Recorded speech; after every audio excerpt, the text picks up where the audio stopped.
to tune up a little bit.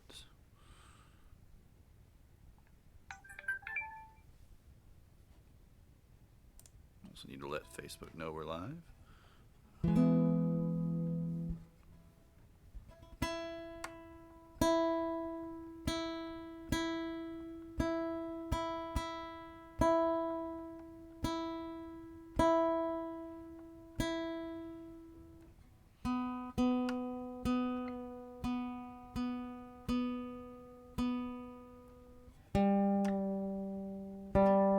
Everything's a little sharp. Interesting. Must be the weather change.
Alrighty, let's see.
Let's go get into mod view.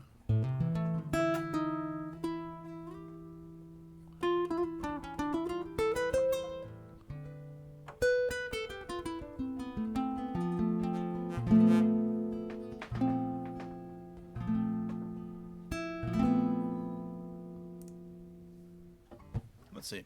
I'm going to move the monitor over a little bit. It's a little too far to my left, so I can't quite keep an eye on it the way that I want to. Let's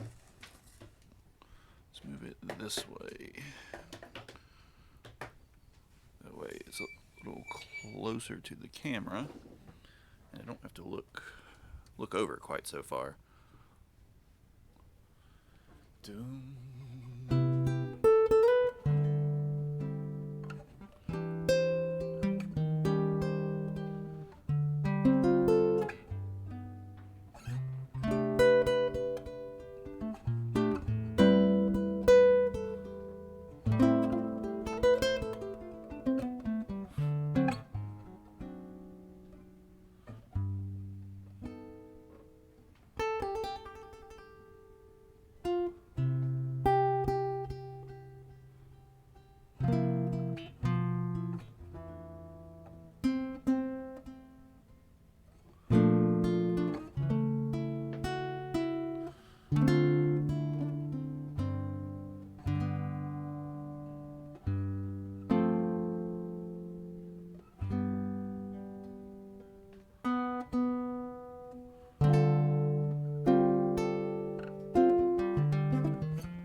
Oh, that's cool, man.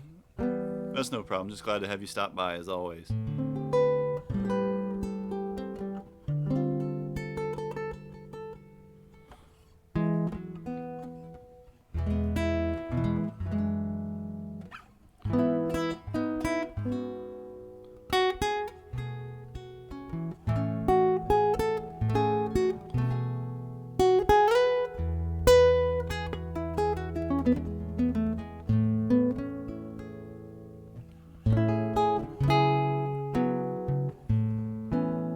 What class do you have?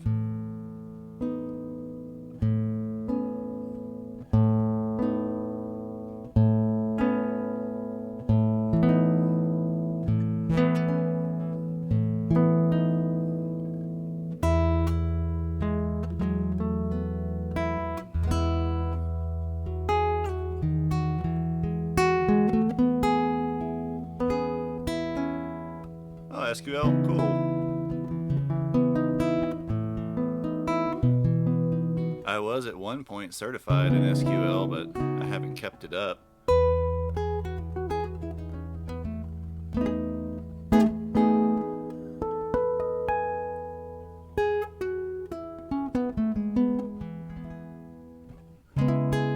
Probably not since I was like 24 or something like that, but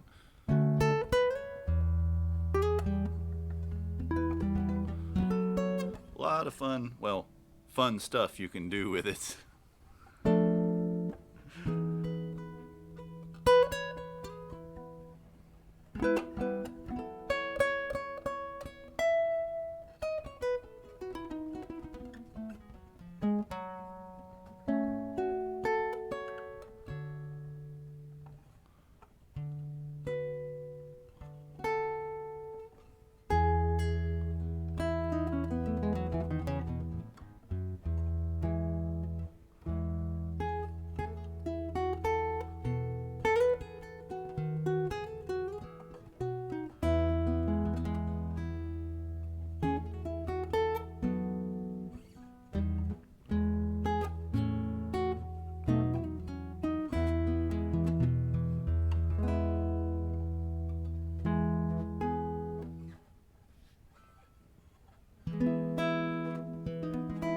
I've been to Dahlonega a few times, mostly just passing through though, like going to Chattanooga or Nashville or Knoxville or somewhere.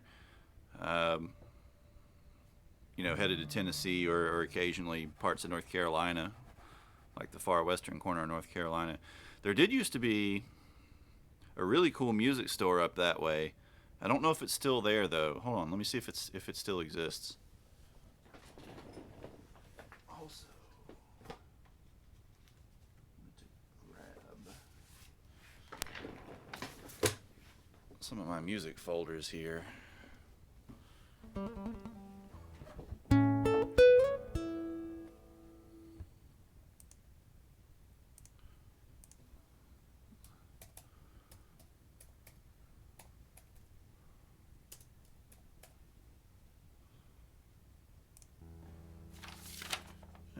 I should scan this. This would be a great one to scan for our chart section. It's one that I got from my classical guitar teacher when I was like 17 or 18. Just a really good scale syllabus.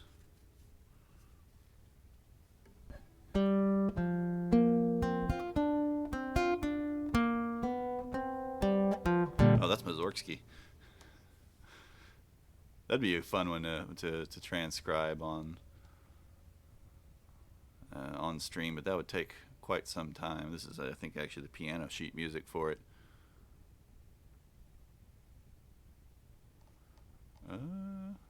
Oh wow, it looks like they're they online only now? It must be.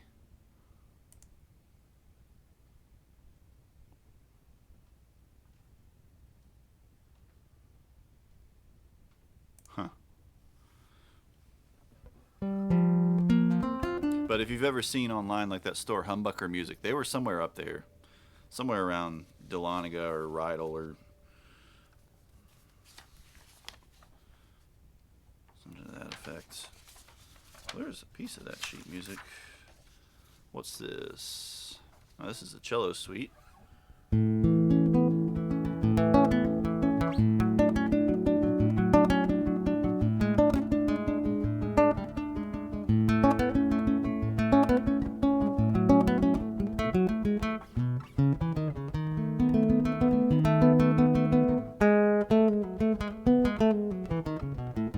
That'd be another good one to transcribe. You have to do that a whole step down, though, really, to make it work. What else have we got? That's a receipt for something. That's nothing.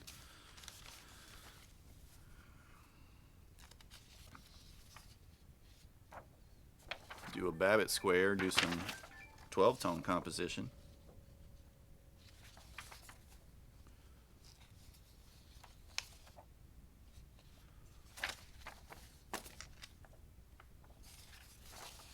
Let's see, I'm looking for a specific piece of music that should be in one of these folders somewhere.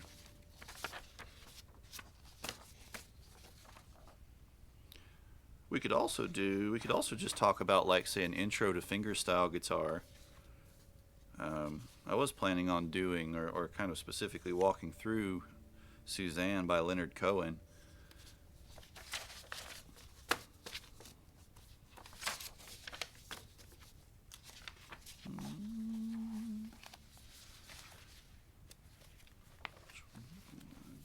What are you?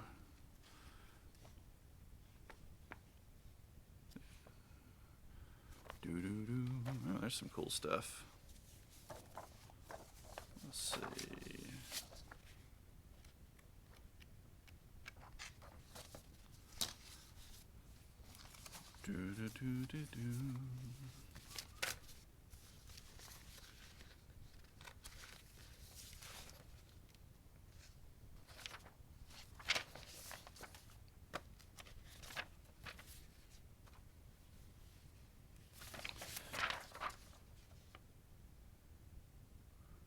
Some kind of little flamenco piece. The title's cut off, though.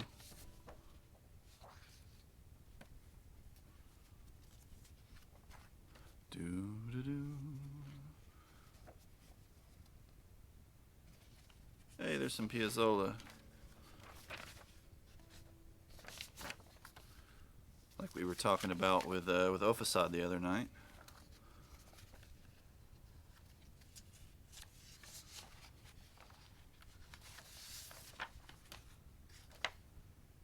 Campanella by Barrios. Danza Brasil. These are some old transcriptions that the guy that I studied under did.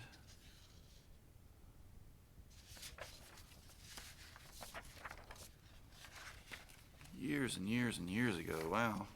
I haven't actually seen these probably since I was like 20. So several of these would be really, really good.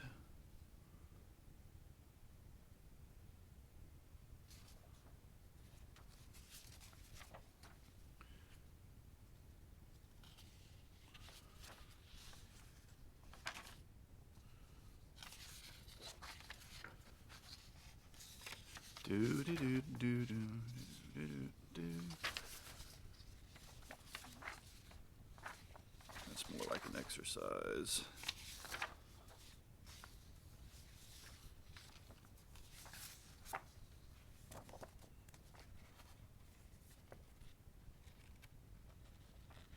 Yeah, we're good there.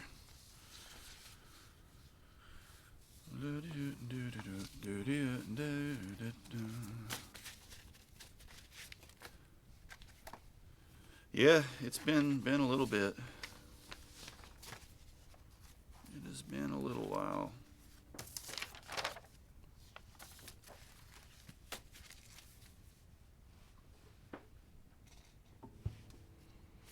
What have we got in here? Oh, we got some klezmer music from when I played a jazz gig at at the Chabad House at Emory in Atlanta for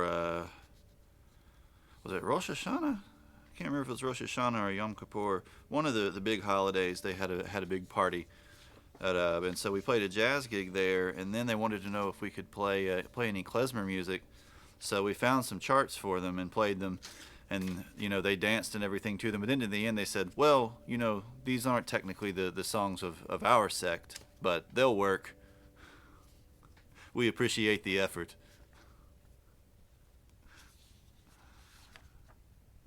Oh man. What is that?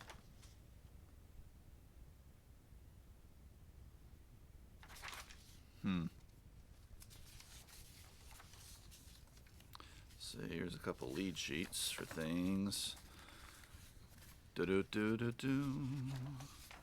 Prelude to a Kiss, that's a good one. I'll Remember April, that's a good one.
Come on, boy, how do I want to voice that? Da-da-da-da-dum. So our melody here is going da da da da. Our chords are going to go da da da. Hey, Overside, what's up?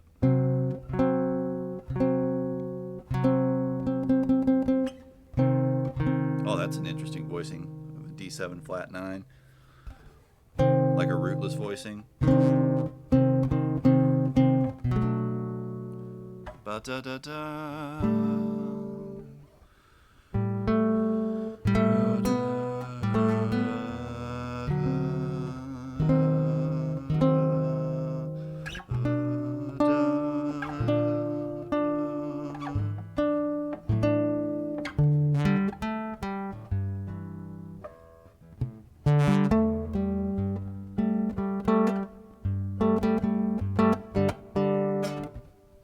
Going through, Rod and I were just kind of chatting, and I was going through some old music and arrangements and stuff that I did with my teacher years ago, when I was like 17, 18, 19.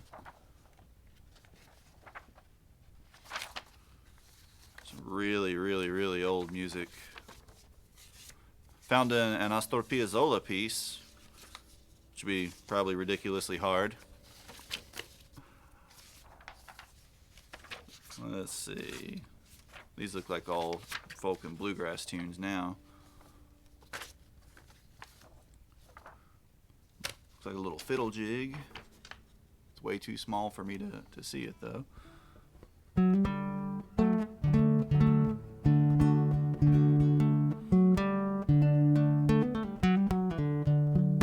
Yeah, it's too small for me to read properly.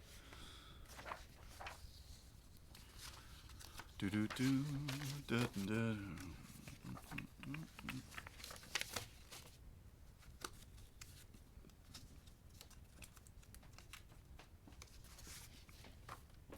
Why is all this stuff upside down?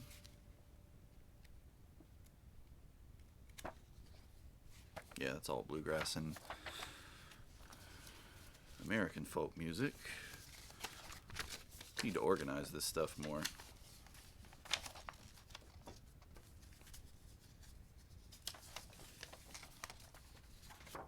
Let's see what's in folder number 3.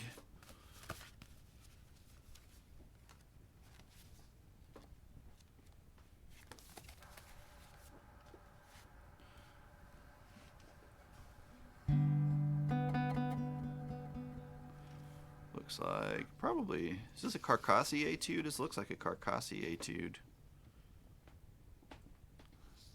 Most likely.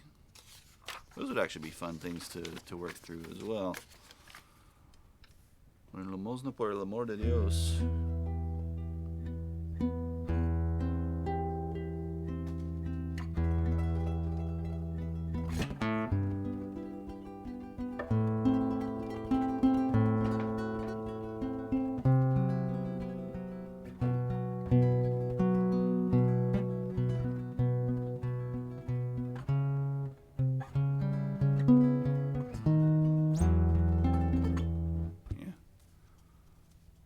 There might be some in here. Let's see. We've got, so Una limosna por el amor de Dios. We've got La Catedral. We've got, I don't know what that's from. Let me put that over there though.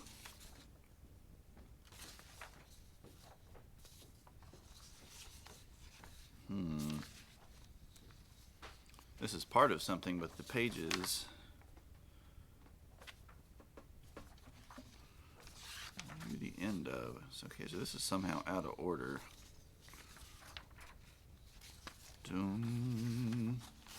A cucaracha. Nomus. Oh, this is more Mussorgsky.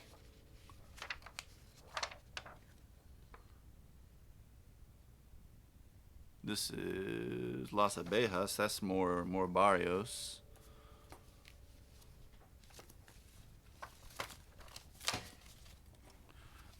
The bees. So no cockroaches, but bees.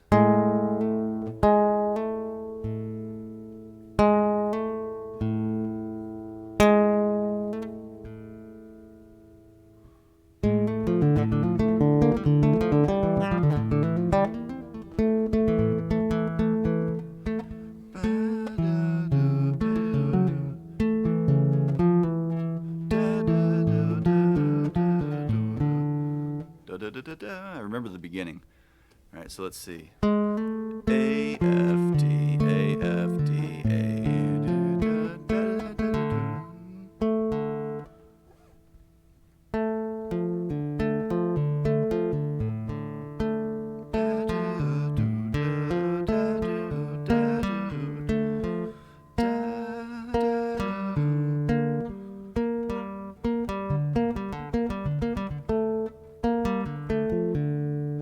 Interesting, so it's not pulling off to that one, it's fingering that one.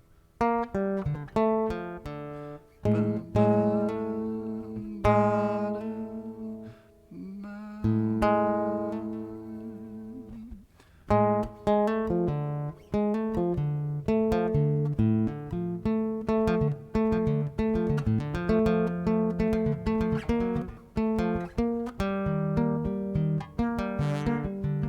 you have to shift the fingering.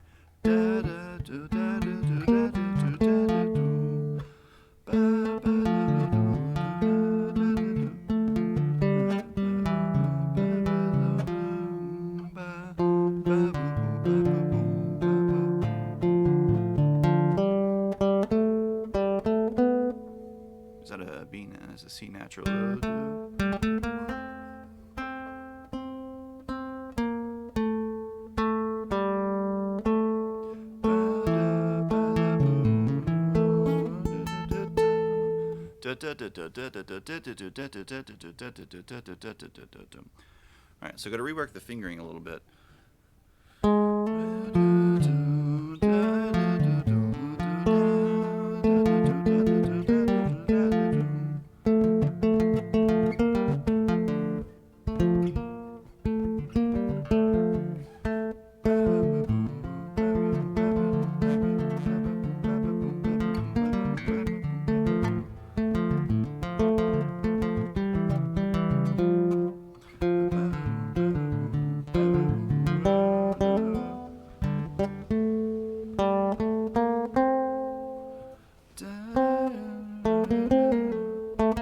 So we're doing that on the G string, that phrase on the G string.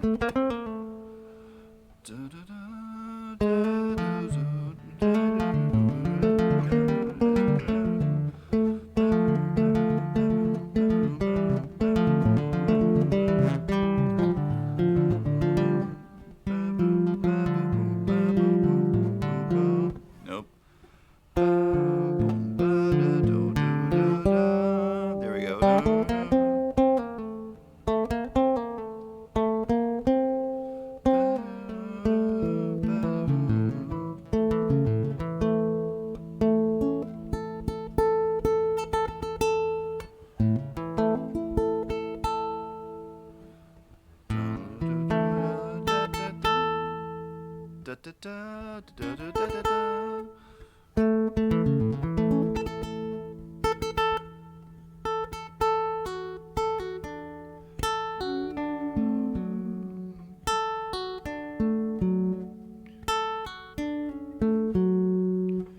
So A, F sharp, D, C, D,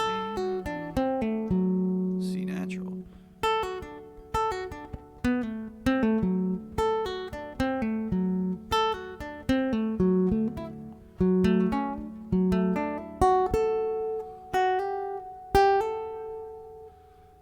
A, F sharp, D, A, C, A, F sharp, A, C, D, F sharp, E. Up to B flat. Okay, so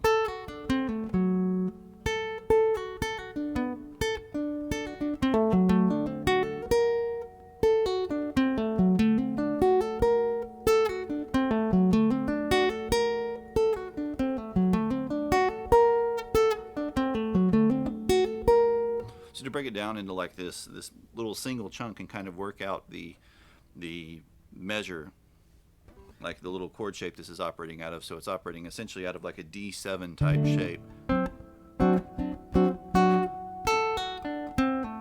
arpeggiating it.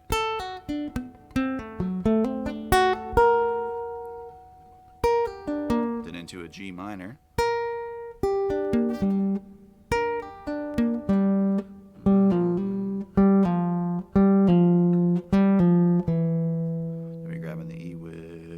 Fourth finger, looks like.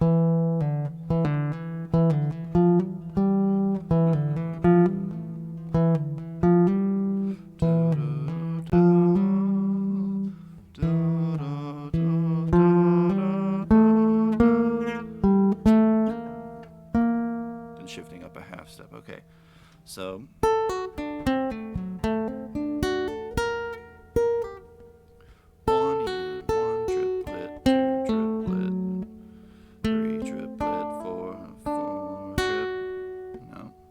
the right phrasing.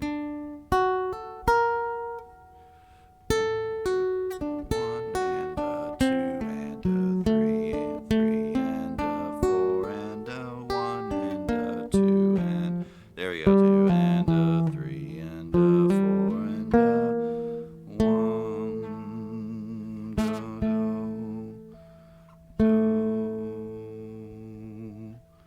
Do do do.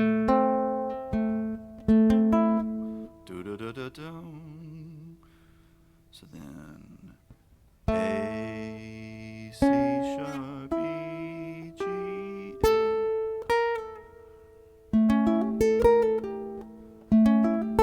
So then we're moving into an A7 flat 9 shape.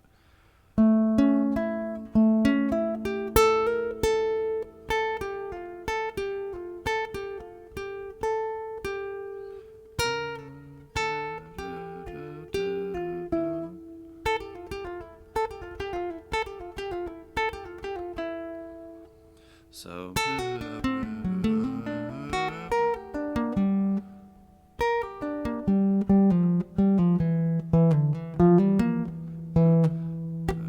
Now, come on.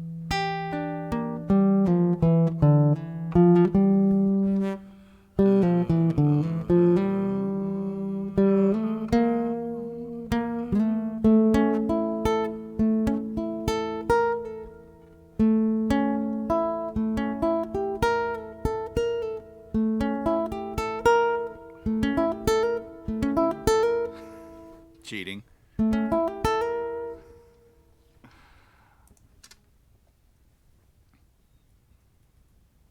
I wonder if I can set a command to trigger another command, if I can nest commands into each other.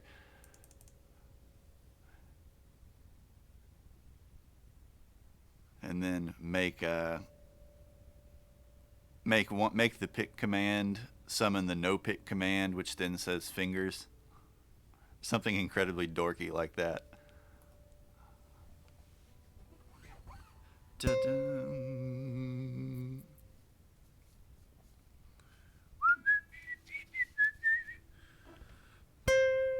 All right, so.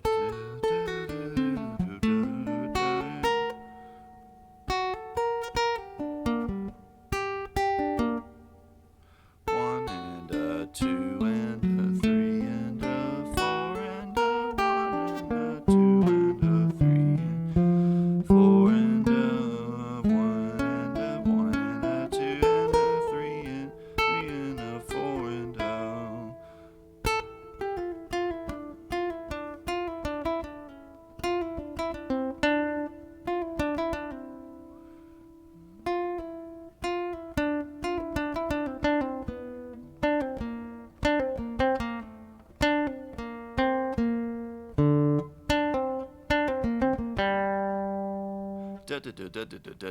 So then we got this little descending when we're coming out of this. We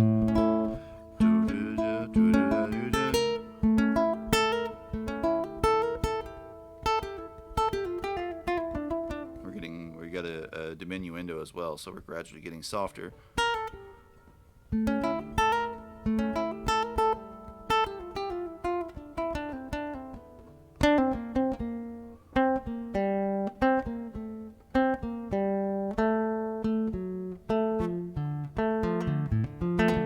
Back into, okay, so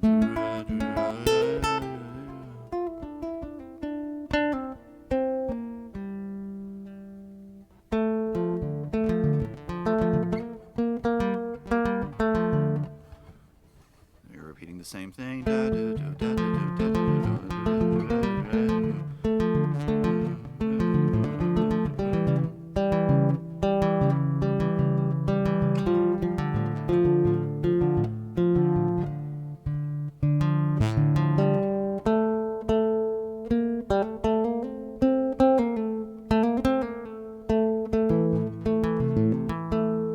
C natural that time, a little different. To ra ra ra ra ra ra ra. Da da da da da da da da da da da da da da da da da. It's like the whole thing. There's just these sequences of triplets. Triplet, triplet, triplet, triplet, triplet, triplet, triplet, triplet.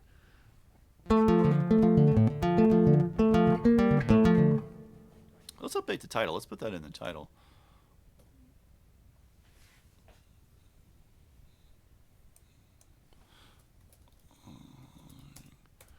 Las Abejas by Barrios.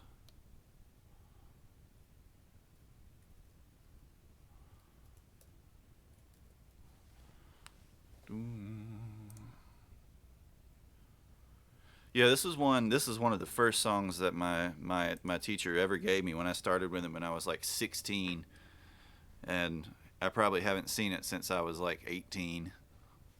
I wouldn't think.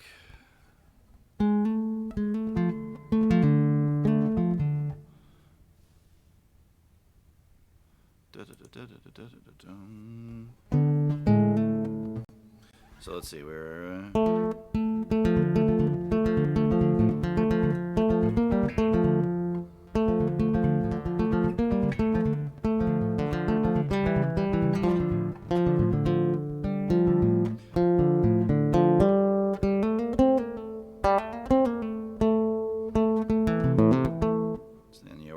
this C natural here.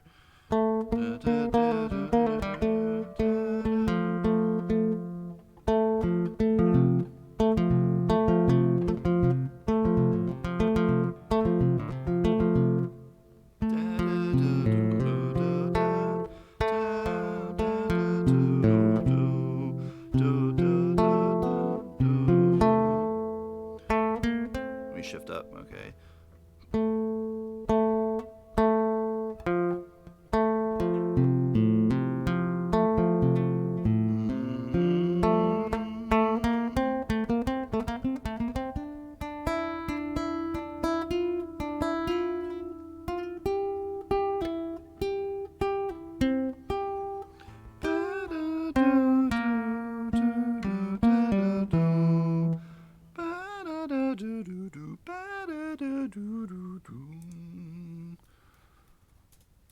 Let me make sure I spelled that right.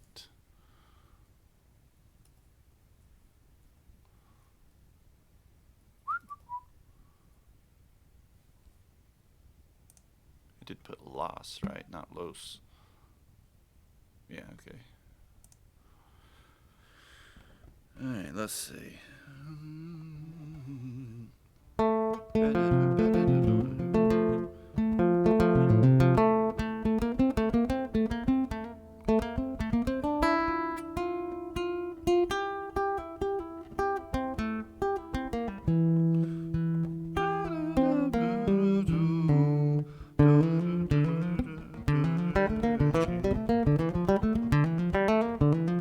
Is that slurred?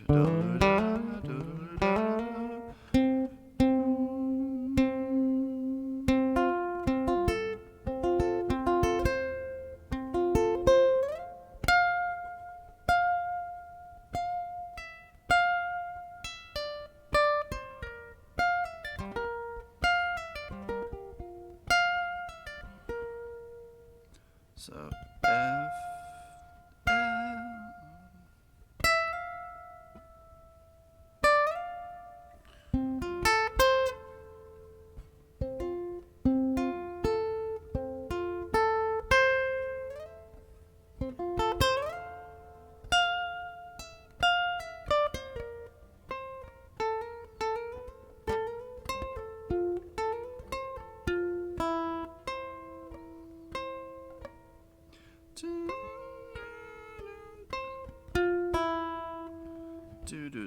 All right, so C, C, A, F, E, D.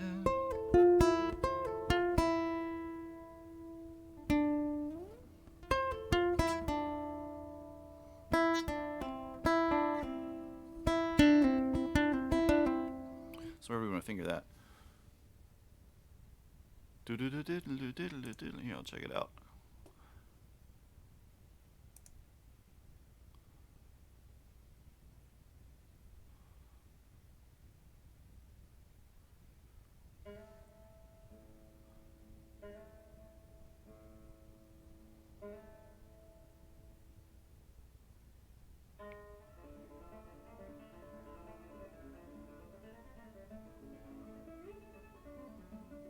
Man, he's hauling butt.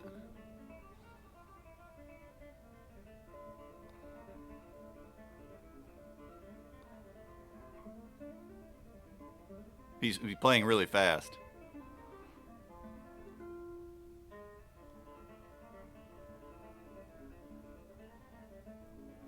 It's an expression.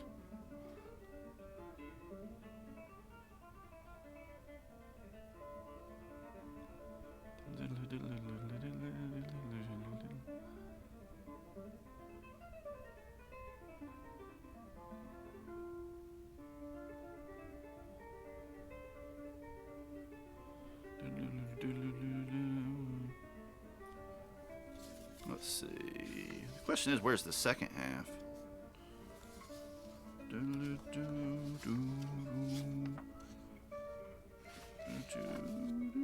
that's the wrong piece.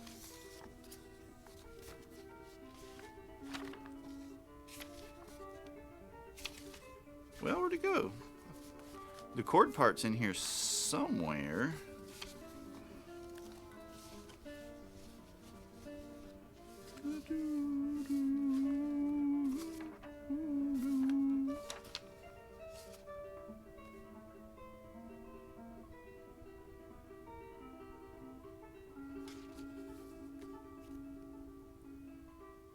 No, it's not that. Boom, boom, boom.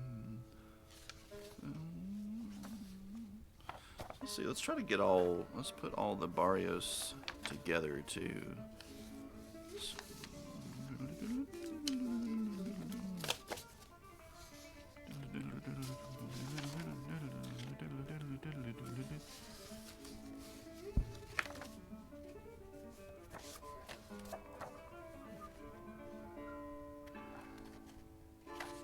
Here's the second half, 11:22. That looks complete.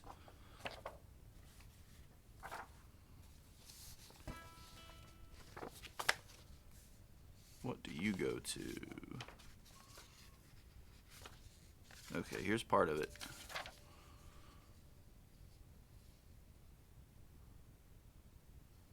Where is our middle section?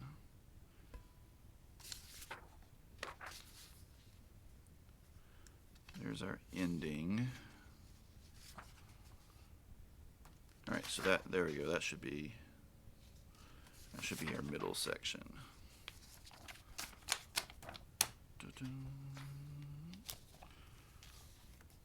Then let's see. There's Capriccio Arabe. We messed with that some a couple weeks ago. Let's get that on its own too. Let's start organizing. Some Tarrega, Barrios. Here's some Bach. Gavotte Rondo in E major.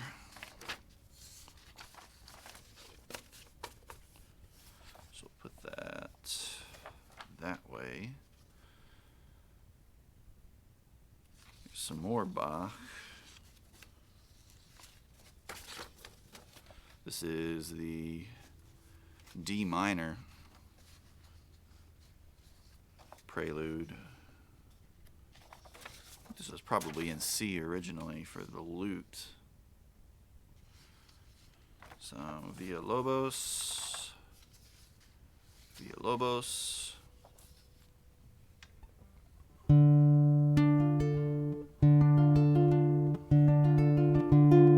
So let's see. Do, do, do, do.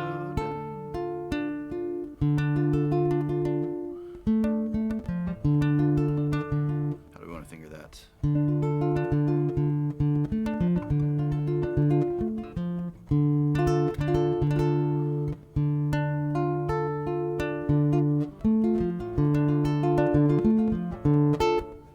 Yeah, like sounds like one of the lute suites.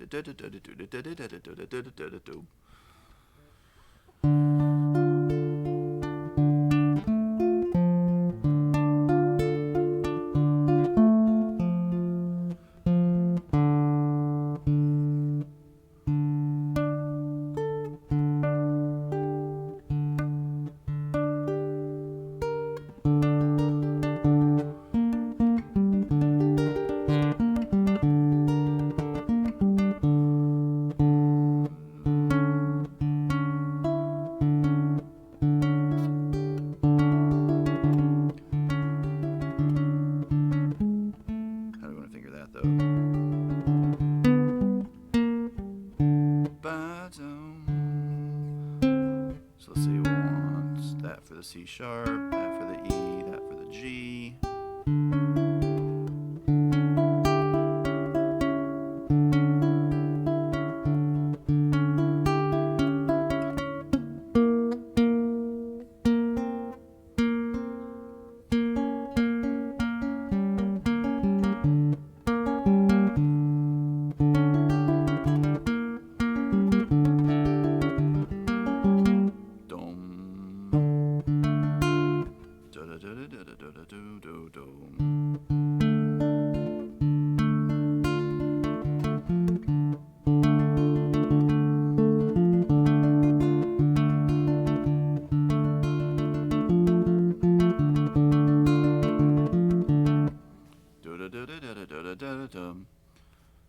cycling through. There's different chord formations like that.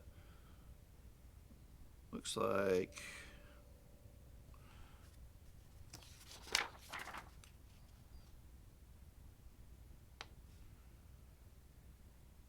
basically until we get about to the 30th bar, then it starts to get into some more kind of scalar formations. Still kind of the same general rhythmic idea though. Da da da da da da da da da da, 1 and 2 and 3 and 1 and 2 and 3 and 1 and 2 and 3 and 1 and 2 and 3 and. So that's Prelude BMV 999. Let's see then. There's a couple Hector Villalobos.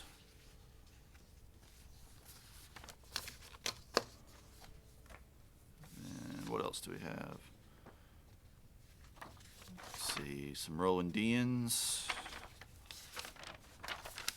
Just a couple little exercises. That's nothing special. You need to put them. Let's separate the exercise type stuff into a separate folder and then try to keep the complete pieces of music more in one folder. Where'd the Nomus go, though? So this is one that I've been working on kind of arranging. This is Mussorgsky pictures at an exhibition that I've been kind of arranging a little bit over several years.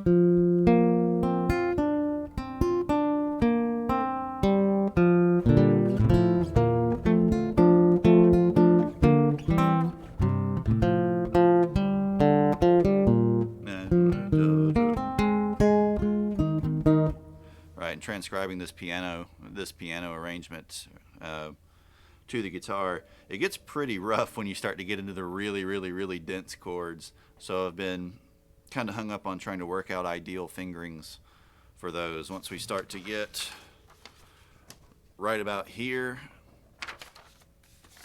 it starts to get pretty chunky. But I just saw a couple minutes ago, I saw Nomus, the second part.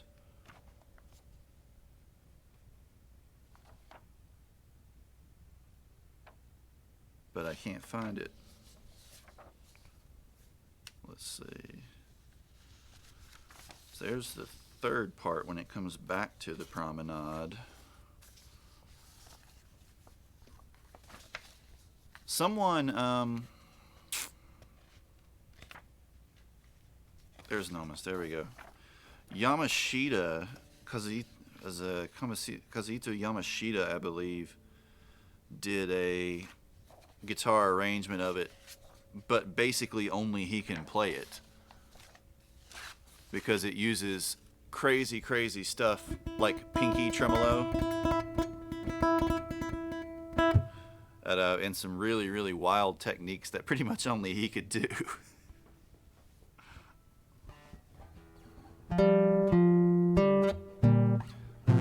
So I've been trying to, and like this has just been kind of like a project. Every few months I'll go dig it out and work on a few more bars. All right, so I think that's complete.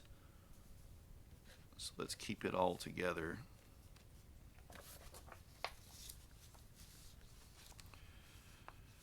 That's the Bach Cello Suite.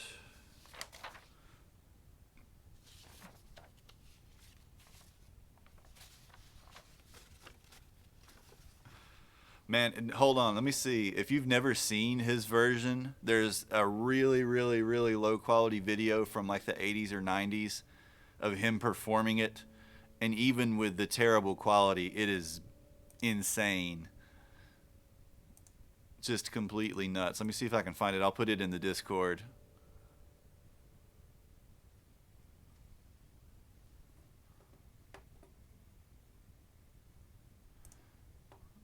Let's see.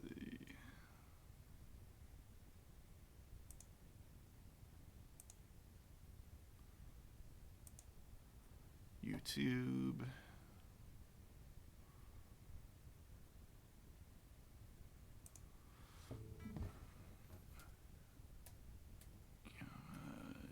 Yoshida.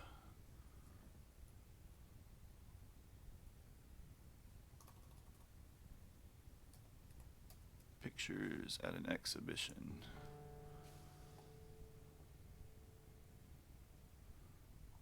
Full concert part 3.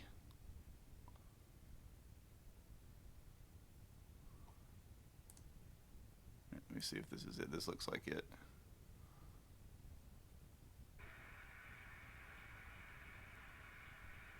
Oh wow, somebody's actually got more of the concert too. Because for years all that was available was just kind of this one part.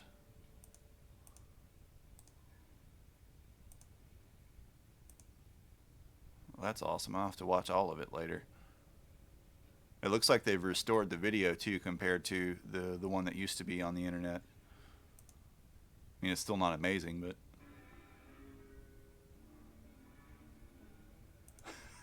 it's unbelievable. Absolutely unbelievable. He gets into the Nomus section, it's just unreal. Absolutely unreal. Alright, so that's up in the Discord. Like, watch it when you get a chance. It's pretty long because Pictures at an Exhibition is a long piece of music, but just unreal that he managed to transcribe that as accurately as he did and uses these just completely crazy techniques that he developed specifically for playing that piece of music, amongst others. Alright, this is more jazz kind of stuff. Let's put the jazz kind of stuff over here. I need to separate all of these into like classical, jazz, and folk music folders. Alright, so put you there. Get you there. Then you. Then you. Then you. Then you. Then you. And that will make it much easier. There we go. To kind of focus and organize what we're doing.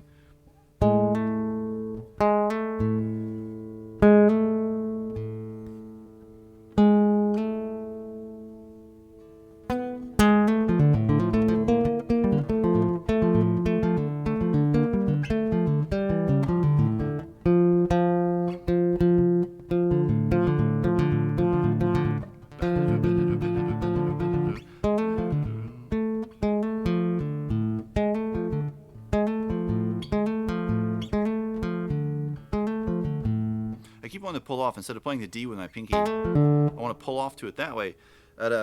In the video you sent, it looks like he does that the first time, and then the second time he switches it around to a closed fingering.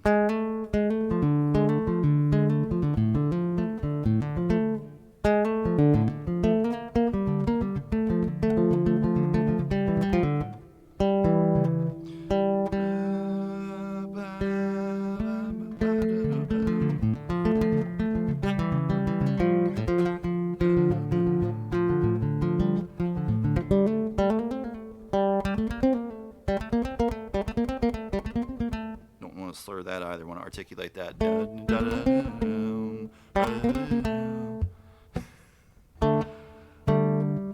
It's pretty unreal. Pretty unreal.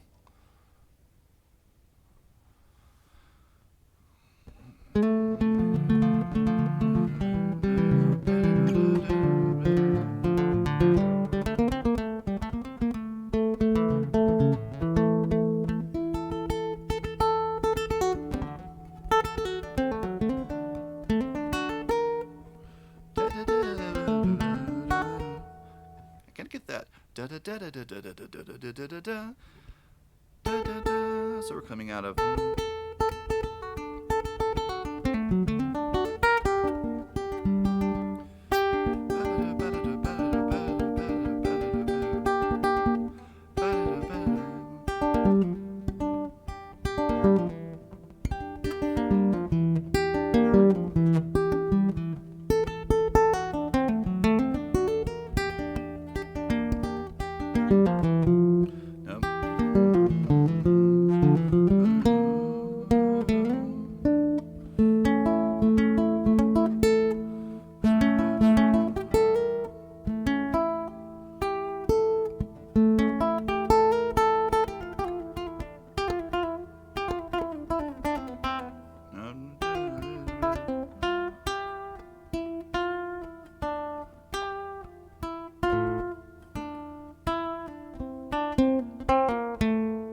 Interesting. That's another place where this fingering differs. The fingering that's notated on the music has us staying essentially in the fifth position here.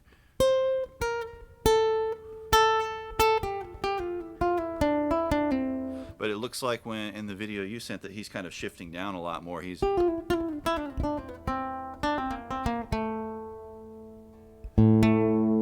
curious. I wonder who. Well, Barrios should have probably done all this himself.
Oh, thanks, PB Allen. Welcome back to the stream. How are you?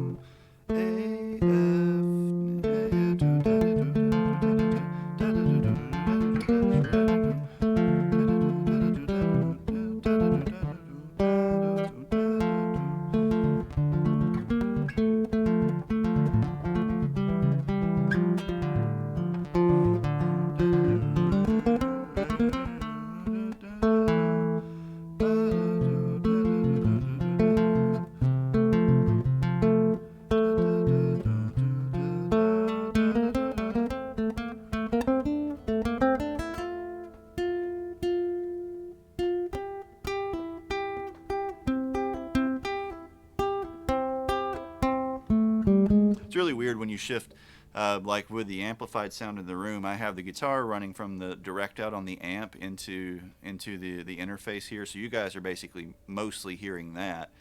But I have the guitar coming out of the amp as well, and of course the actual response from the guitar itself. When you transition from the wound strings to the plain nylon strings, like the response changes in the room pretty oddly, like in a pretty odd way. I don't know if it sounds different to you markedly coming through the DI, but in the room there's like this weird little interference going on.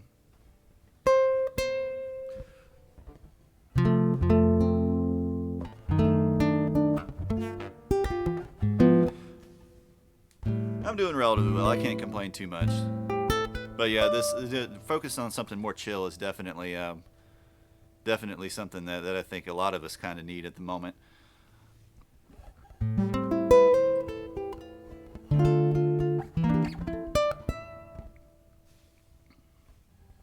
I've had kind of a stressful day. Let's see. So where were we? We were somewhere around here. No, that's not where we were at.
percussiveness is a word. I mean, what else would you say? Percussivity?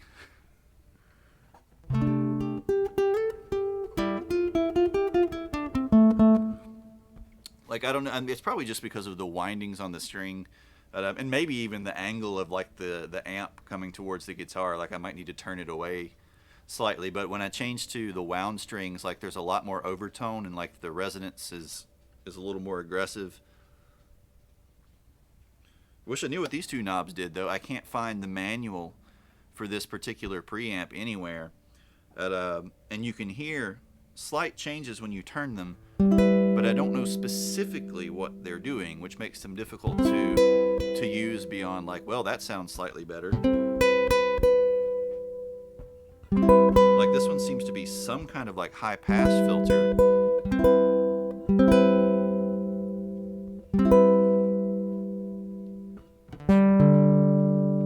This one though, can't really tell if it does anything.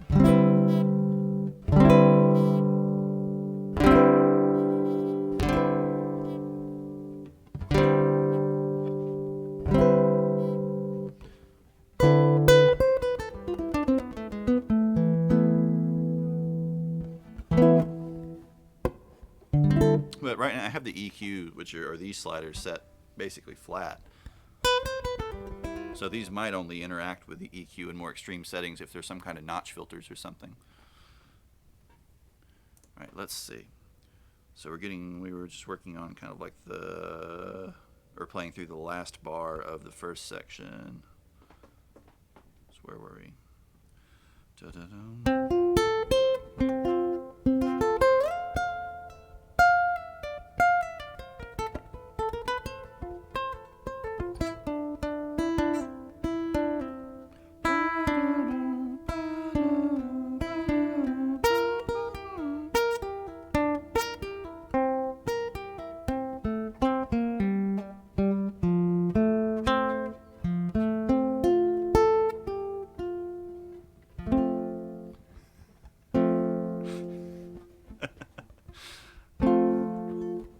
I don't know. Do drummers know words?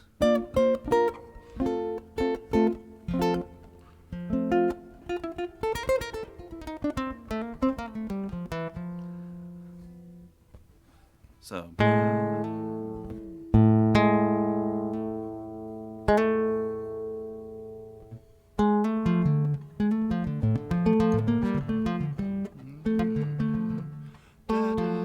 Keep wanting to drop that second triplet grouping in the second bar.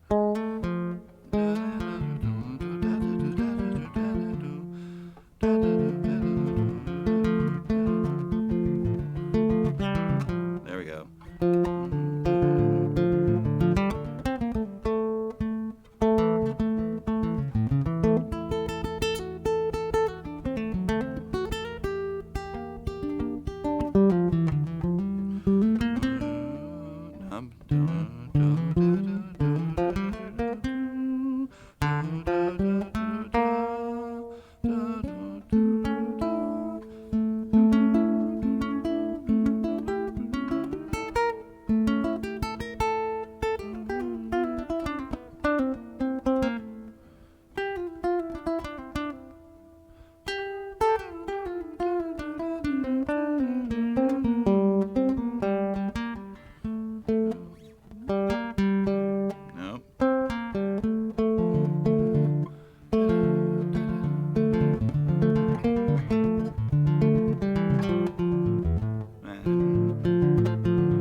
Shoot, lost my place.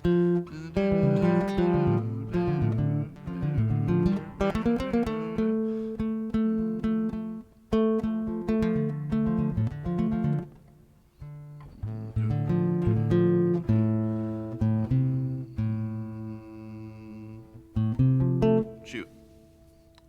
Where was I at?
man.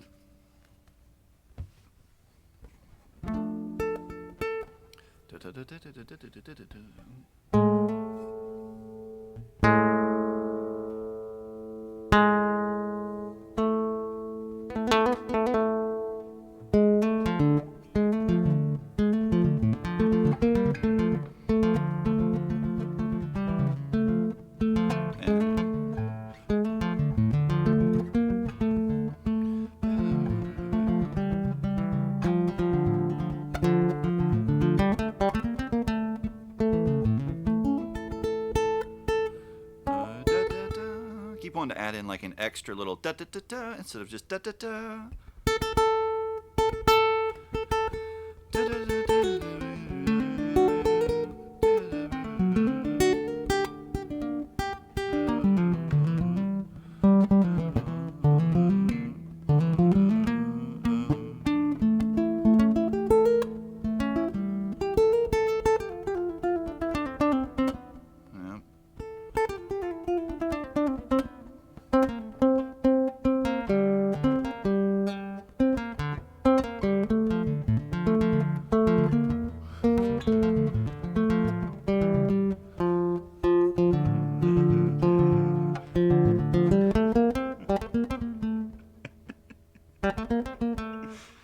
Oh Lord.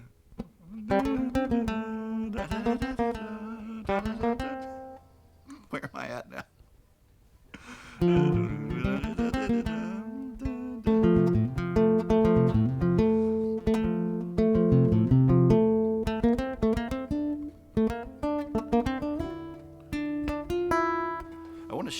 I want to shift there. So like the notation indicates to play that D with the second finger and then shift the second finger up to the F.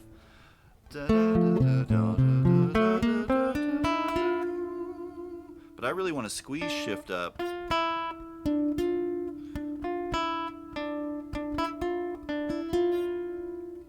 And play that with the pinky.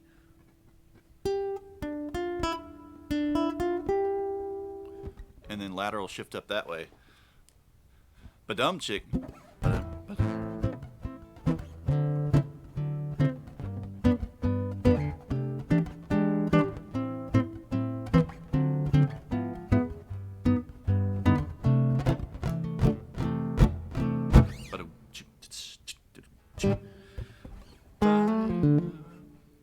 Let's see. So we are here.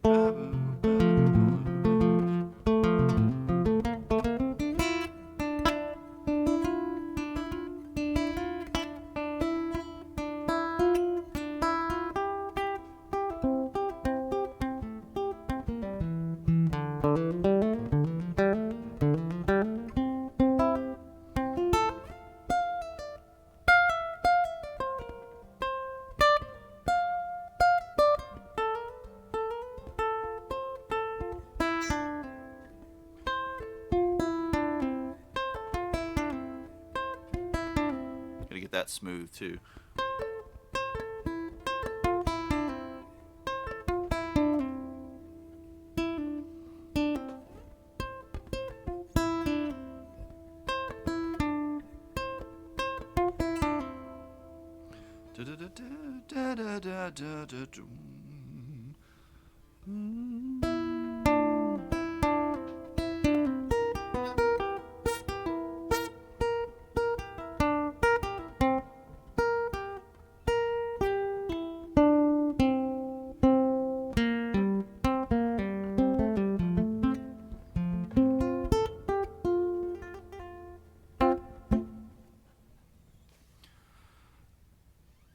Somebody did that.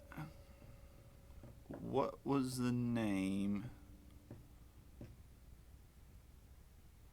There's shoot, I can't think of his name, but there was a builder who basically took like the idea of like a resonator guitar, but instead of, you know, having the metal resonator cone, it had like a banjo head in the bridge section, kind of where the cone would be, and then he had the ability to flip snares on and off of it, and a bunch of other stuff too. and I can't think of his name. I can see the guitar because it's really unique, obviously.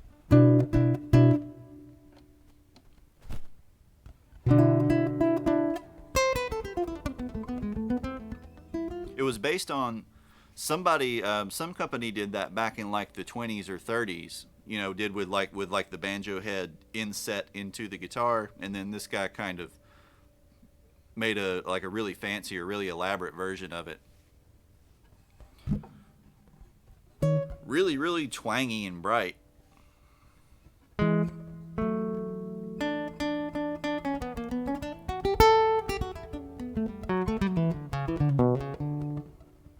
mean, you can always just beat your guitar with brushes and stuff like Tommy Emmanuel. Just completely shred the finish on it.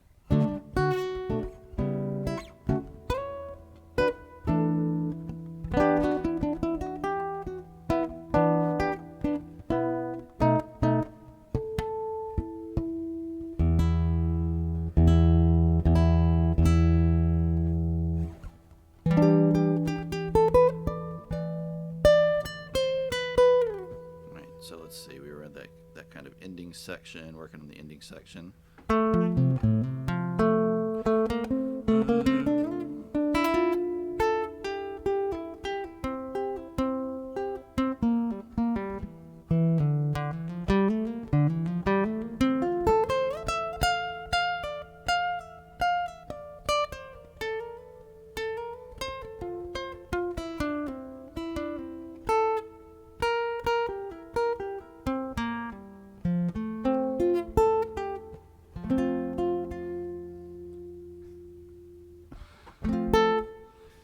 No, it did not have hi-hats. That it definitely did not.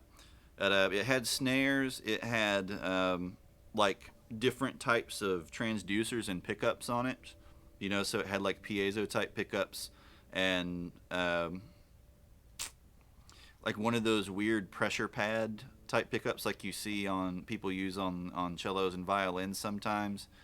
And I think an internally mounted microphone as well. So you could get all kinds of weird tones and variations out of it.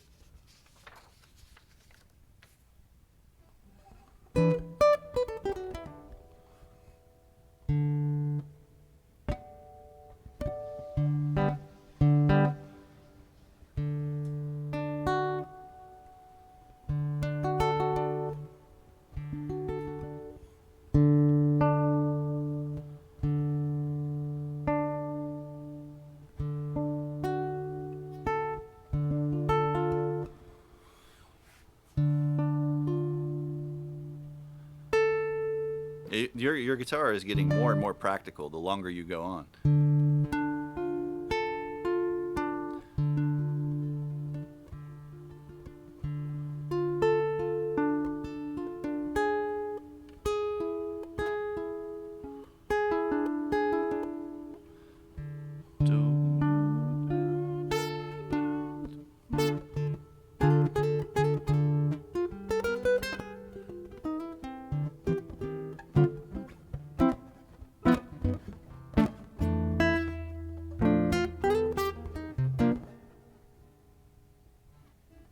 Completely losing track of what I'm doing here.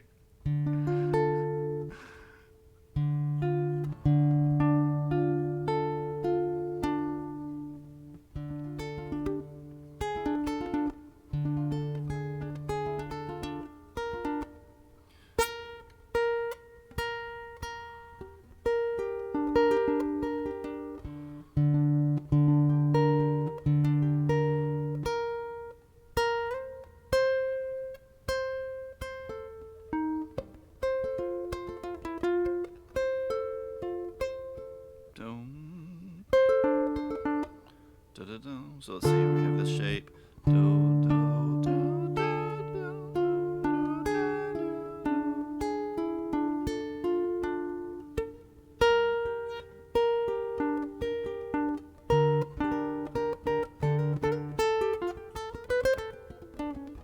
Yeah, thanks for hanging out. Thanks for hanging out, man. We're happy to have you. This Wednesday, I think we're on Washed Out Wednesday this Wednesday. We'll be experimenting with pedals and making weird noises this Wednesday, so that'll be fun too. No, the guitar is running through a Glockenklong Blue Rock head and then running from the direct out on the Glockenklong head into the guitar interface, or into the audio interface. Because the amp is then powering my full range, my FR cabs in the room.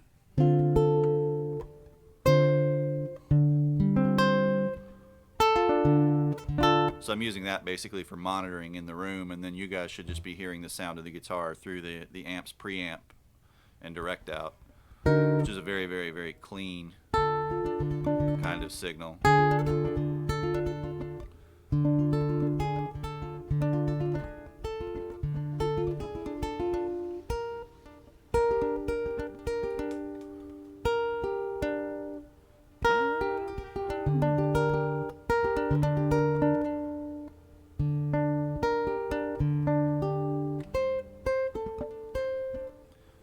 Let's see, then we have C.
Just figure that way, yeah, that's much easier.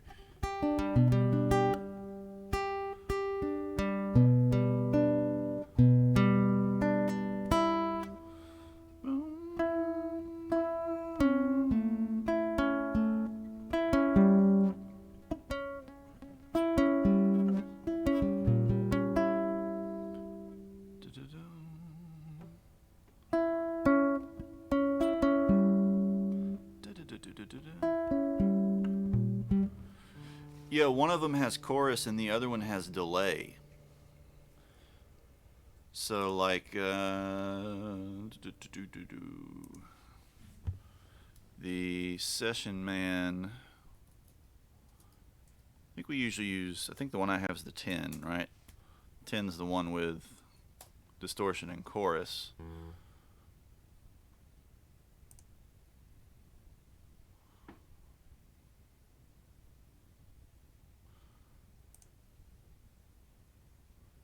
Yeah, I've got the SS10, which is distortion and chorus, and then there's the Session Man 2. Let's see if it's linked on here, which I'm pretty sure is distortion and delay.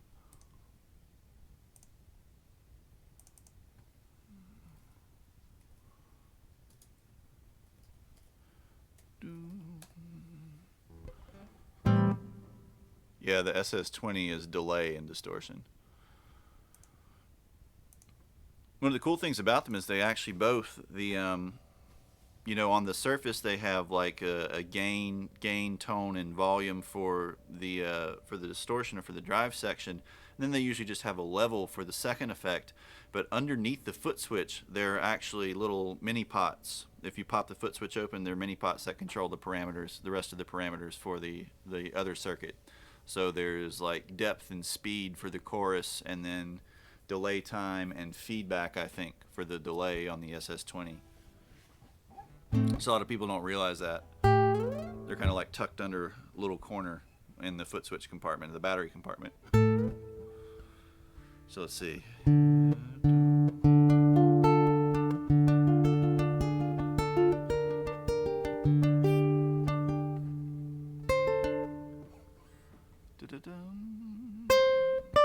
Let's see. C, C, A, D.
E, C sharp.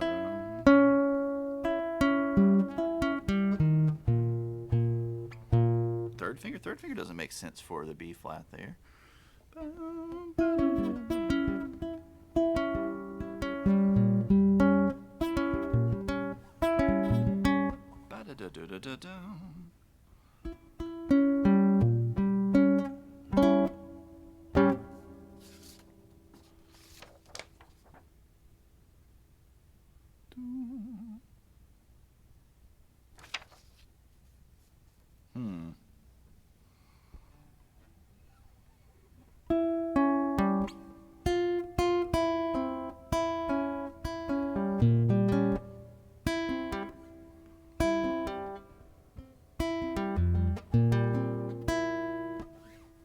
That fingering makes more sense in that position anyway. That's interesting.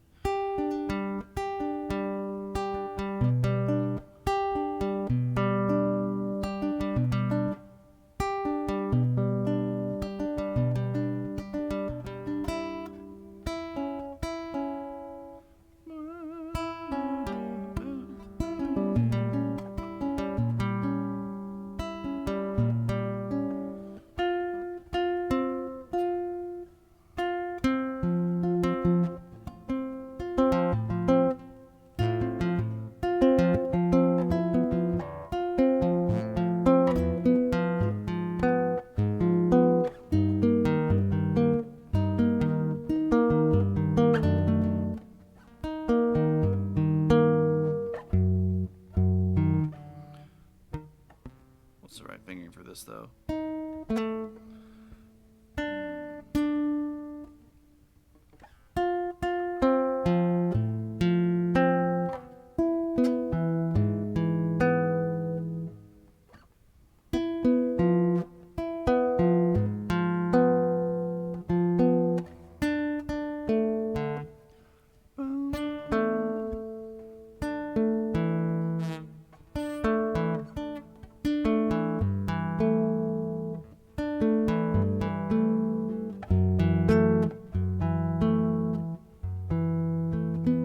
Not quite the right fingering. No, I don't have a Stage Master. I almost had an American one time, one of the custom shop ones that came through one of our stores, and I was thinking really hard about buying it. One of my students actually wound up buying it. Really, really, really, really nice guitar.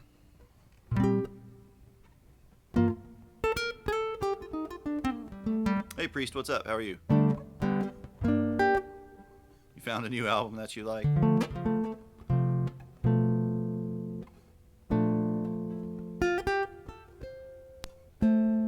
That sounds pretty cool.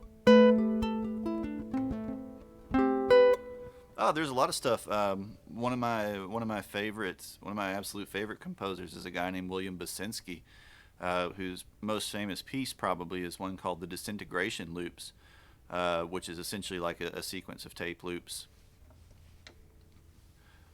But basically, they're cutting out, they're recording, either taking pre-recorded stuff or recording specific. Well, yeah, he's amazing. Just in general, he's amazing. I find his music to be extremely calming. It's like it lowers my blood pressure, even though it's super super minimalist. But you're essentially taking like a small recording, and then you're playing it back. And tape kind of degrades over time, and depending on the type of tape that you use and how you treat it, you can manipulate it. You can warp it slightly. You can re-record the same thing back on top of it, and you get different types of degradation. That's kind of what's happening in the disintegration loops. Yeah, water music. Water music is an incredible piece too.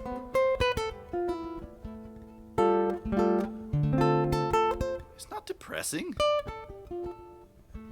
I mean, I could see maybe getting melancholy from some of it, but I said I tend to find it kind of like really, really relaxing, like almost to have like very little kind of overt emotional effect. That's part of what makes it relaxing, like it's engaging you at a different level.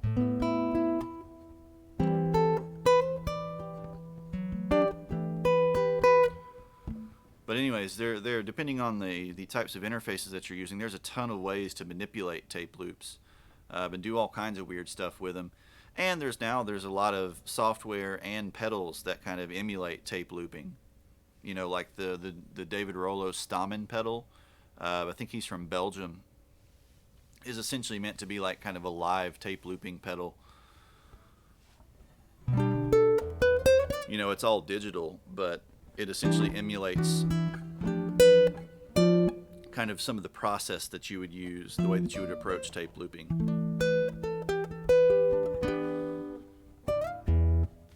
Well, it varies from piece to piece. Like in the case of the disintegration loops, it's taking a tape and then playing it back and re-recording the playback, and then re-recording that playback, and re-recording that playback, and re-recording that playback. And eventually, what you kind of wind up with are these sort of formant harmonics. It's somewhat similar to the Alvin Lucier piece, I Am Sitting in a Room, if you've ever heard that piece of music. It's essentially the composer reading a little speech into a microphone that's being played back via loudspeakers into another room, and then the playback is being recorded in that room, and then played back and re-recorded and played back and re-recorded 1,000 times over. And over time you hear less and less and less of the words that he's speaking, and more and more of the sort of formant harmonics or overtones of the room itself. So you actually start to hear the space, and the words kind of degrade into this sort of wash of sounds and overtones. And it's really amazing. And that's some kind of like what's happening in the disintegration loops. He uses that idea with some of the other tape loop stuff too, to varying degrees. In others, he's manipulating it in different ways, like actually physically manipulating the tape or altering it, or using, intentionally old and degraded tape, physically pressing and affecting the tape loops with his fingers.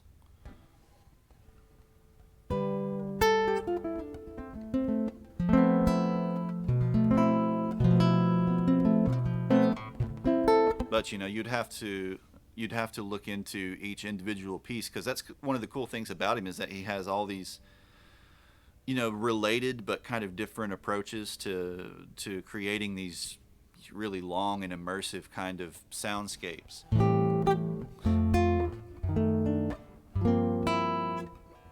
Dude, Lucier's incredible. And Sitting in a Room, I think, is one of the most important pieces of music of the 20th century. Like, I think you don't get a lot of ambient and soundscape type music, especially the more kind of cutting edge of it, without that piece.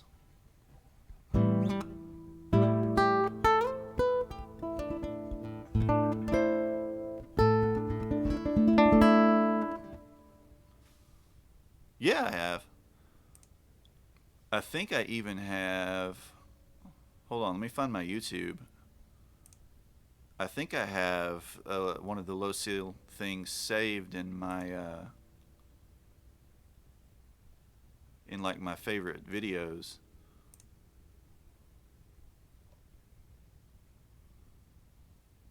If it'll stop logging me out. The last few days, YouTube keeps logging me out for some reason.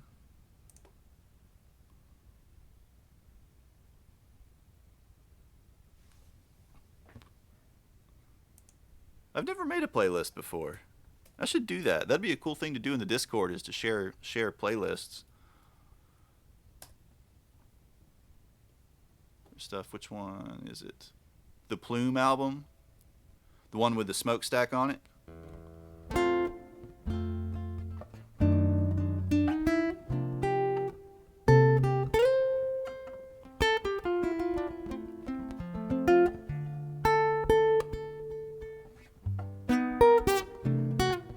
Quit trying to green text in Twitch chat.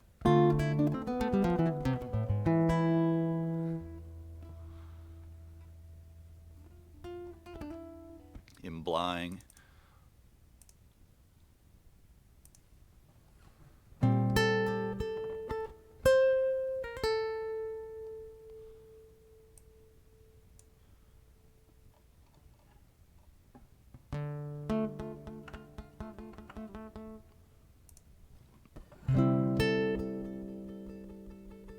Alright, so let's see.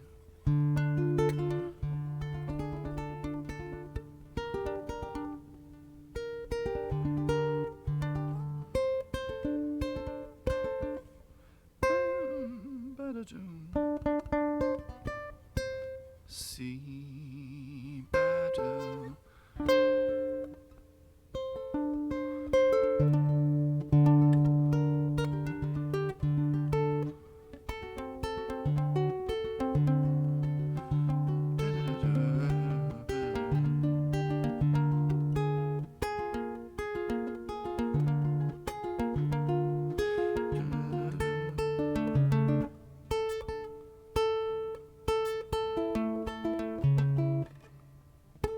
Figure that.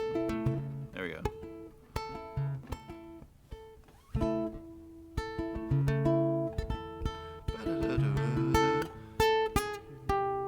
No.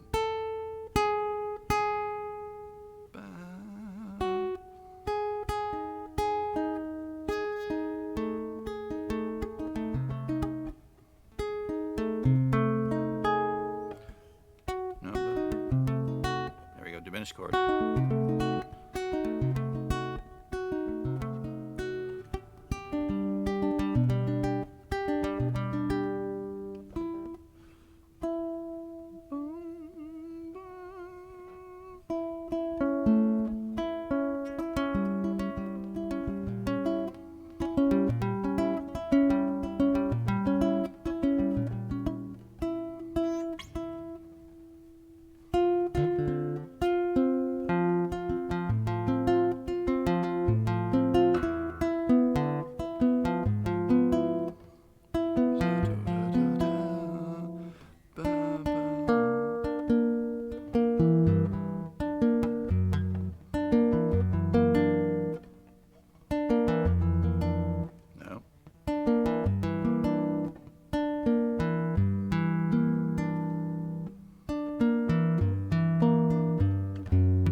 Ba-da-da-dum.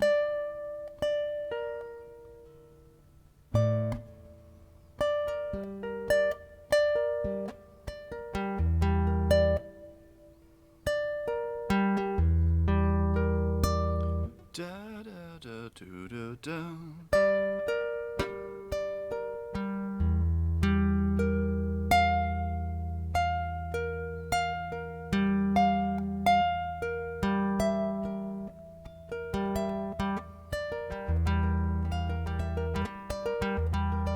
Nope, gotta hit that on the way up.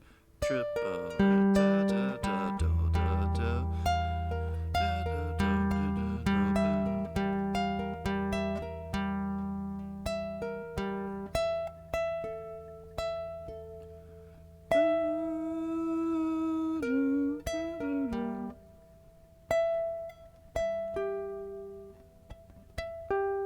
Figure that way.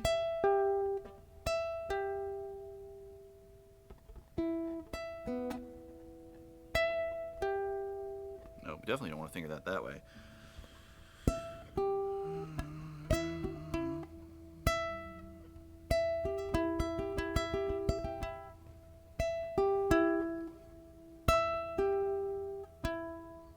Ba-da-da-dum.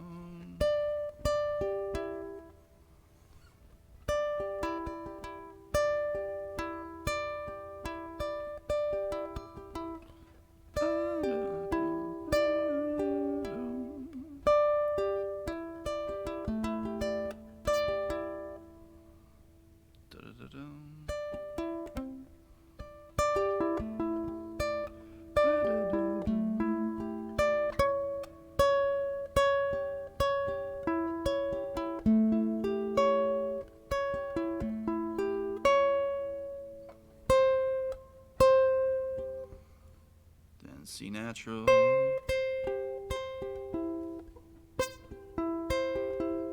That's an odd way to think of that.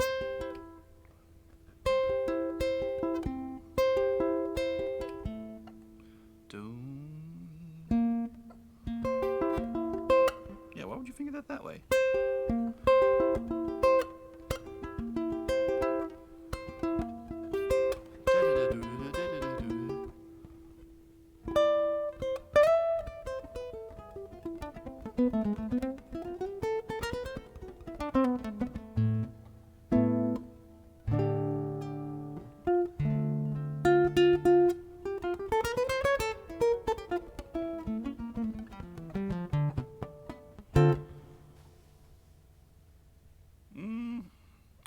Depends on what context. Like, jazz musicians and stuff like that tend to build more kind of like a reputation as they get older. Can't think of too many rock musicians. The band The Decemberists didn't really kind of get well known until they were probably in their 30s, which is a little odd. The thing is, like, making it, though, is not really a thing that happens particularly for the vast majority of musicians of any style of music.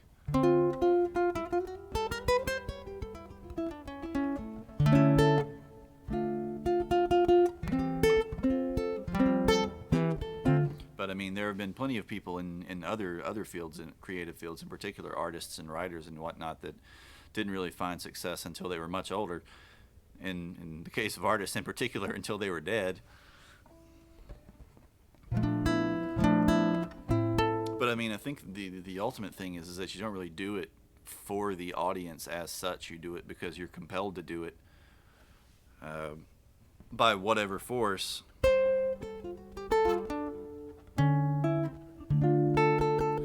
And then, hopefully your audience finds you. Let's see. Where were we? We were... Da-da-da-da-da.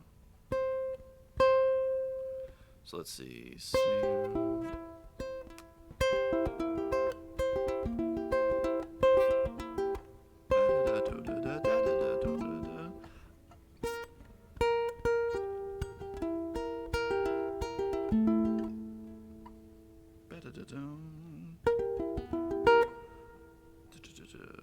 So let's see, B natural.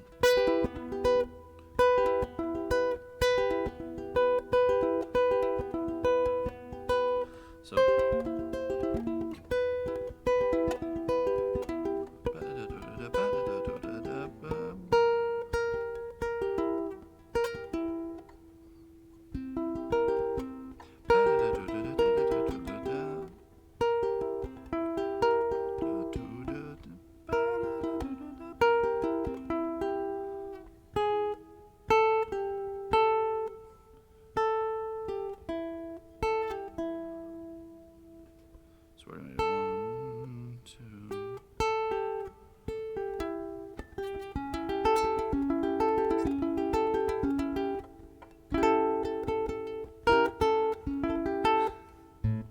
Hey, Full Fish, welcome back. How are you?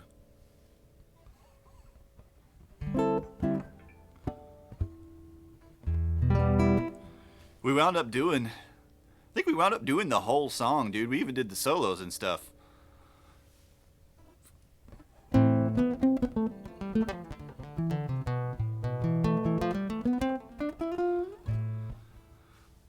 Finding the force that compels you creatively is going to be a completely different thing for every single person. But you know it when you find it. You know it when it clicks. DMT and machine elves.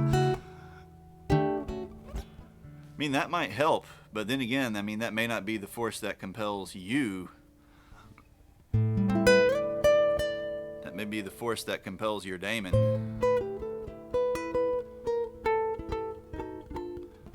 Superton guitars? I don't think so. Oh, wow. That is funky as all get out.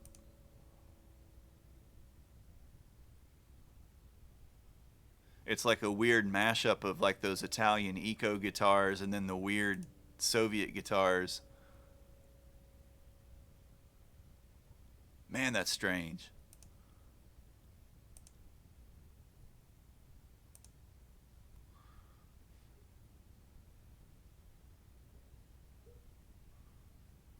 $1964. Wow, so that was like actually built by somebody.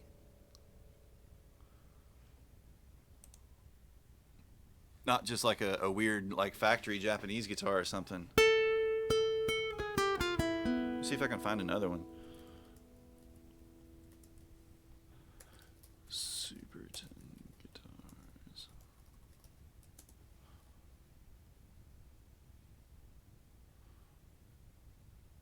No, not Supertone.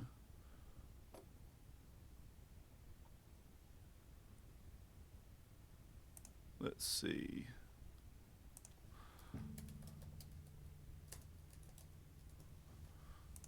So Reverb actually has a page for them. Let's see if they're the same thing.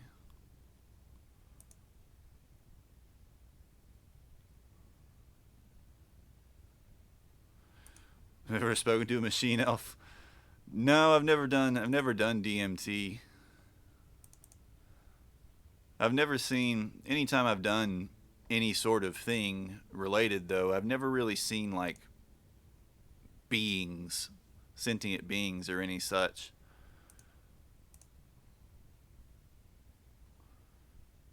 Superton double neck. Oh wow. So if you Google it, there's a Superton double neck with like a mandolin neck and a guitar neck with sort of old Hofner style seal shaped sound holes and then an oval sound hole in the middle. That's wild. It's got a crazy tailpiece too.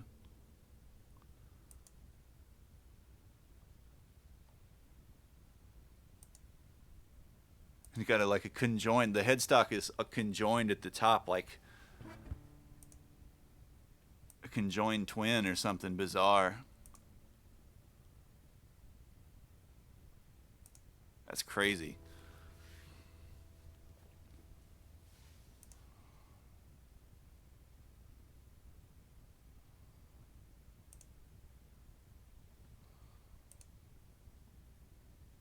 So here's a lap steel. Somebody.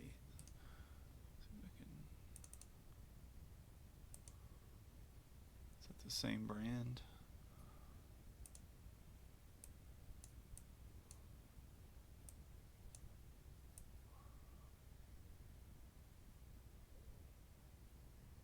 This is a Swiss. Here's a Supertone lap steel Hawaiian guitar from Zurich. Wonder if that's the same company. That would kind of make sense for the sort of European style sound holes that the other one had.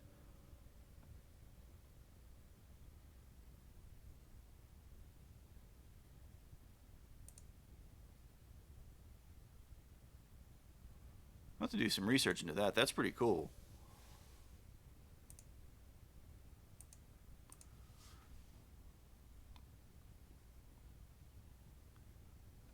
Can't quite read like the little signature of the one that you posted. Supertone. Looks like number 851 or B51. 1964 Modelo baritone, maybe. Yeah, probably baritone. By F. Novikla. Yeah, I'll have to look that up.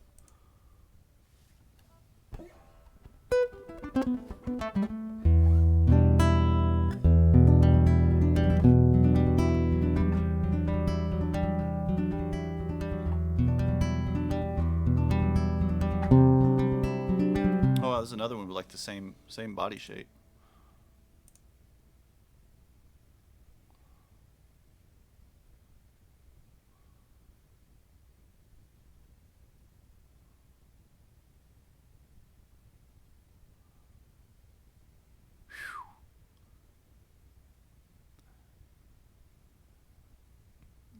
Perloid fingerboard.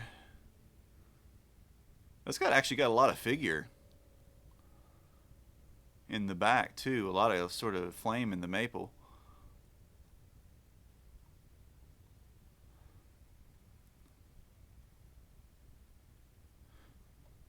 Man, that is really cool.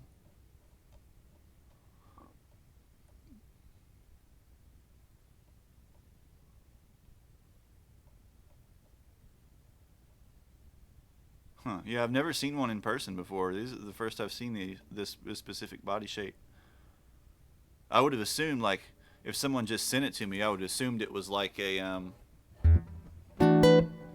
Japanese invasion guitar or something. But it actually looks much more nicely made.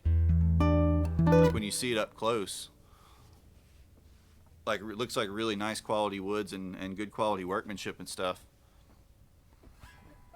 Grandpa's guitars. Why are we playing these grandpa's guitars?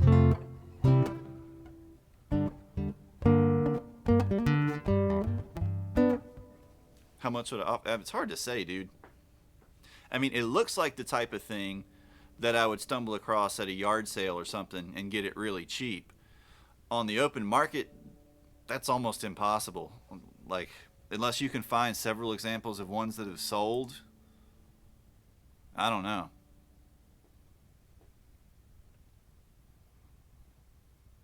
And also not knowing how much work you're going to have to put into it.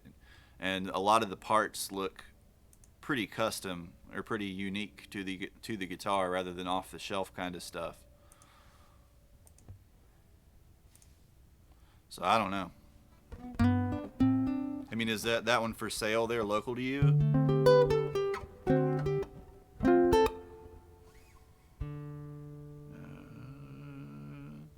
Where were we? Let's see.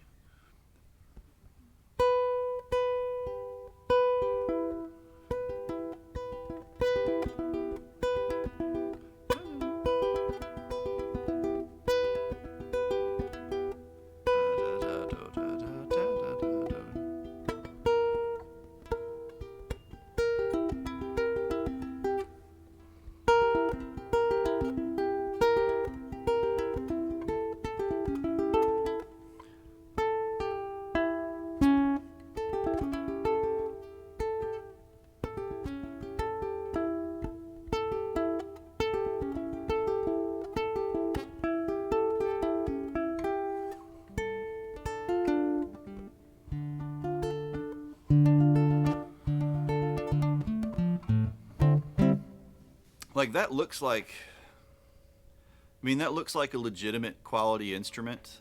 Uh, if it's actually playable and stuff, if it doesn't have serious damage. I would think if I were trying to sell that here and it were properly restored and stuff, I would probably be asking, 700 or 800 bucks for it at least. It's so weird that it's going to be hard finding someone actually looking for it. But a lot of those oddball guitars like that have escalated really, really significantly the last few years.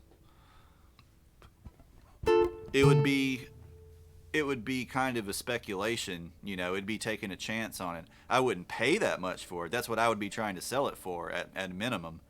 Because it does have, looks like set neck, nicely figured woods, quirky body shape. Maybe I can't tell if it's a spruce top or not,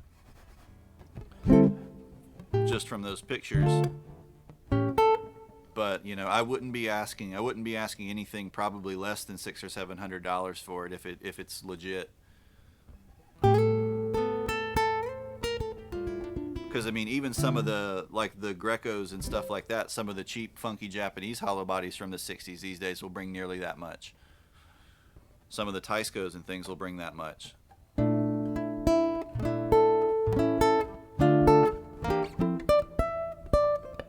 And to a collector, a particular type of collector that actually knows what it is, they might pay a good bit more than that for it.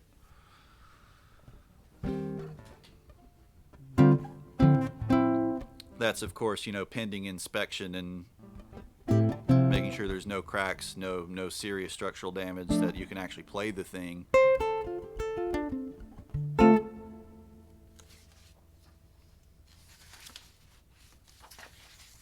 Oh, the ending got cut off, that's why. Let's change it up. Let's do something different. Because the ending after that is basically just the first part over again. What's in this folder?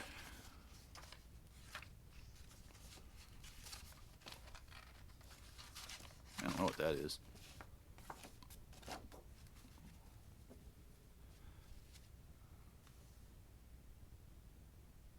Ethnoiteklos.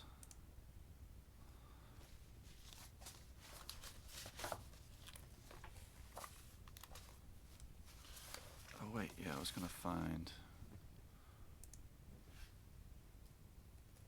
Let's see if there's anything about him.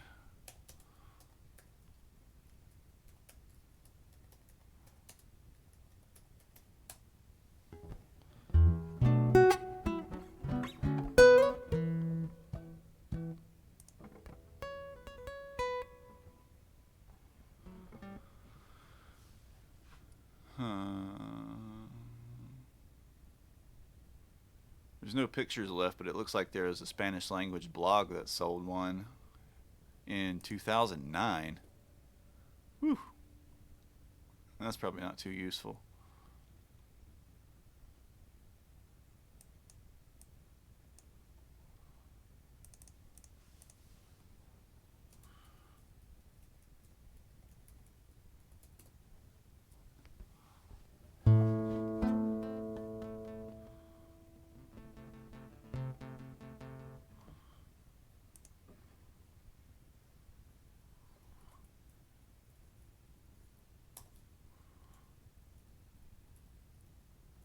Let's.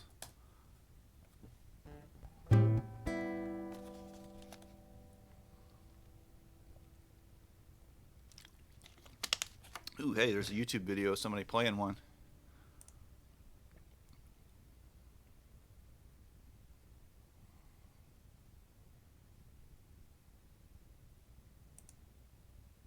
Looks like it might be the same one.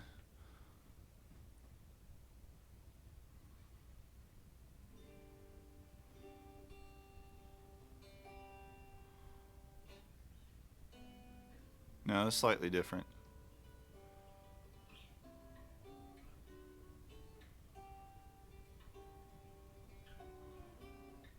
Yeah, I can't tell a whole lot from the video.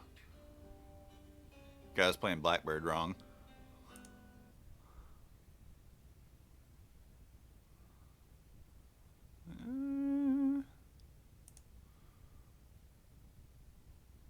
see, there's a picture of one on that same blog.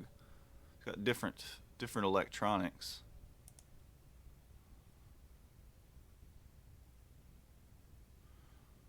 Yeah, I don't know. I would be interested though in if you can get your hands on it cheap, I'd go for it.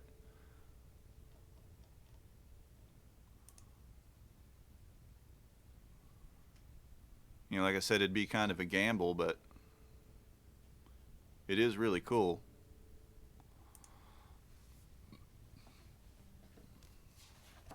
All right, let's see.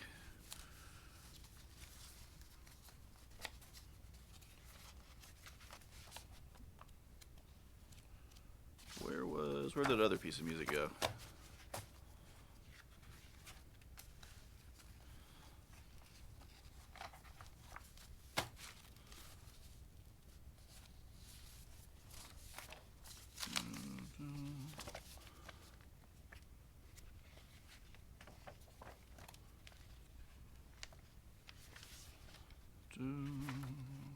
What do we have here? What are you? Oh yeah, this is Piazzolla.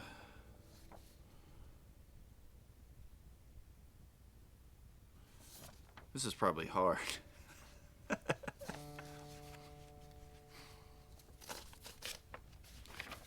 La Muerte del Ángel.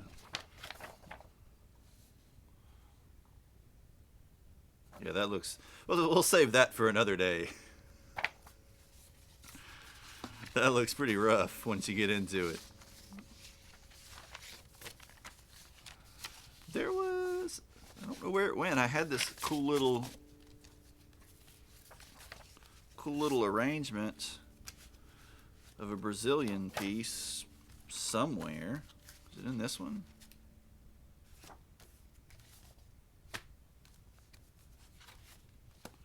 Yep, The Death of an Angel.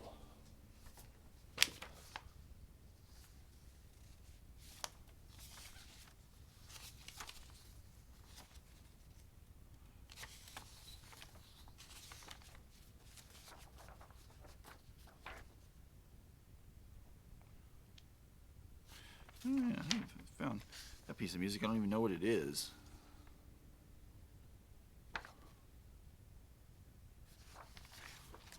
Campanella. Let's try to play this random piece of music that is untitled.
So that's clearly like an intro.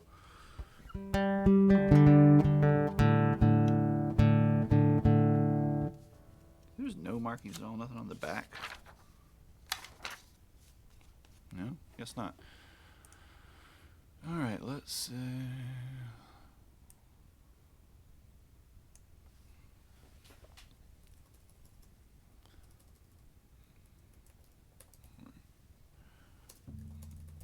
Finger style pieces.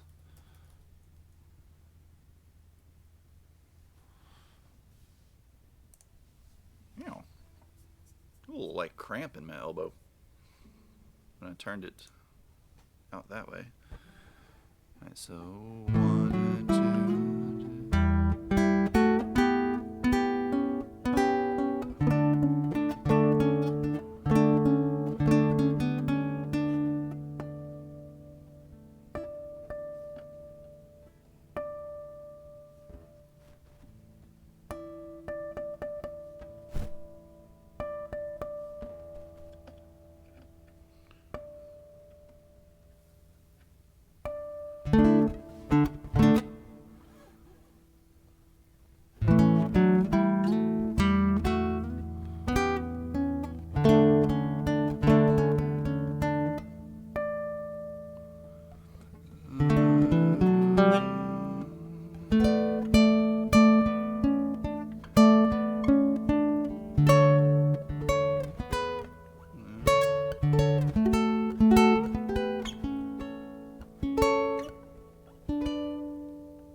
read that. Sounded like Love of My Life. Mm.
That's an awkward fingering for me.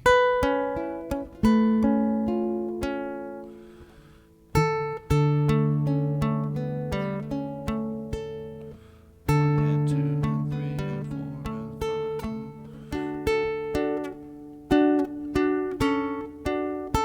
five. Oh, this is gonna be fun.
really pretty piece or arrangement, whatever it is.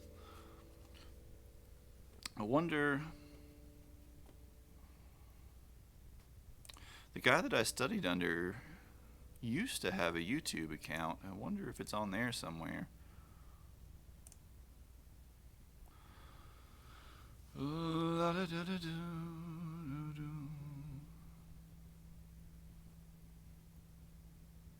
Let's see. Just need to see if I can find a list of my subscriptions. I know I subscribed to him a long time ago.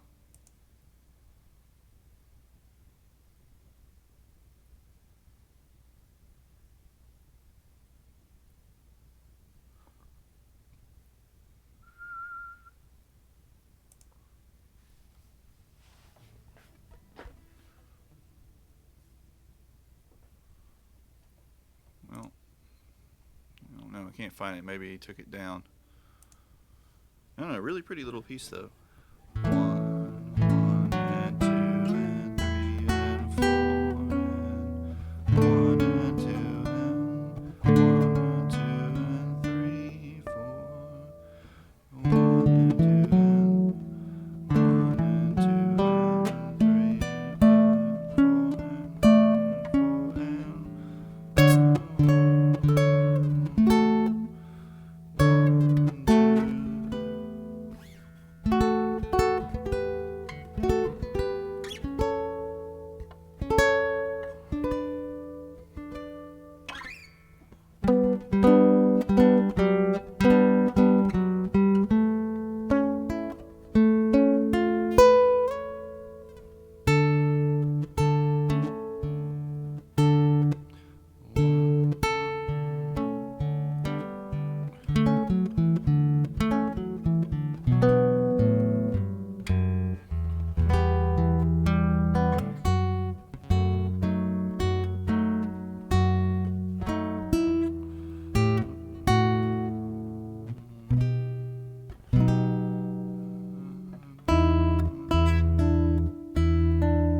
$200 USD. I mean, if that guitar is genuinely playable, like the neck is straight and the frets aren't trashed and all that kind of stuff, and you can really play it, I would pay 200 USD for it. You know, obviously I know it's kind of a different situation down where you're at, but I would probably pay that or close to it anyway. You know, I'd offer him 150 or something. But, you know,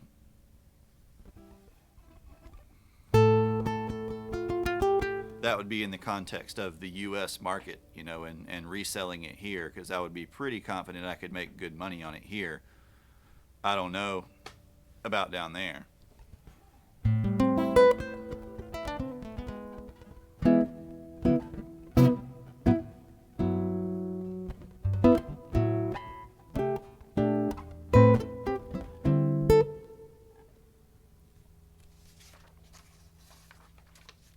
What other transcriptions do we have?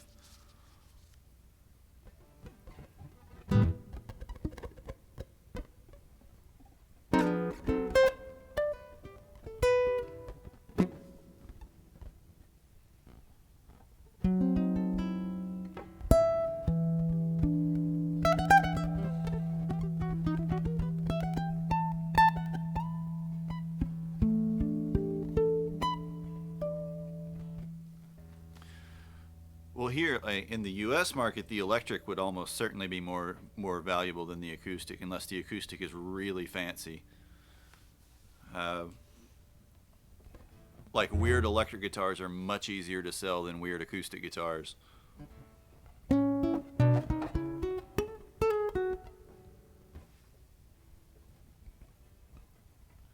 Let's see.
So how do we think of that? Da da da.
Oh, that's a fun voicing.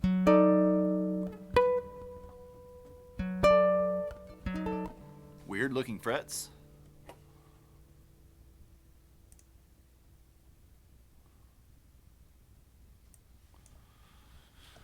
Let's see, Georgia on my mind.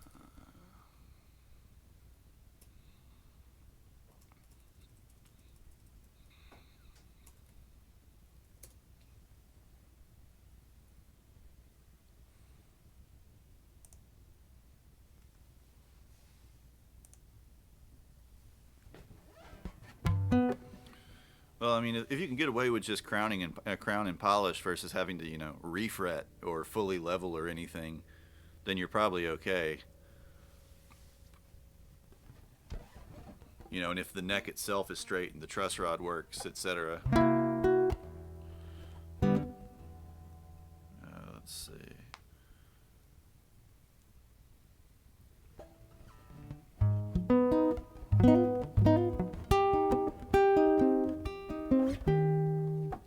Just an old sweet, sweet song.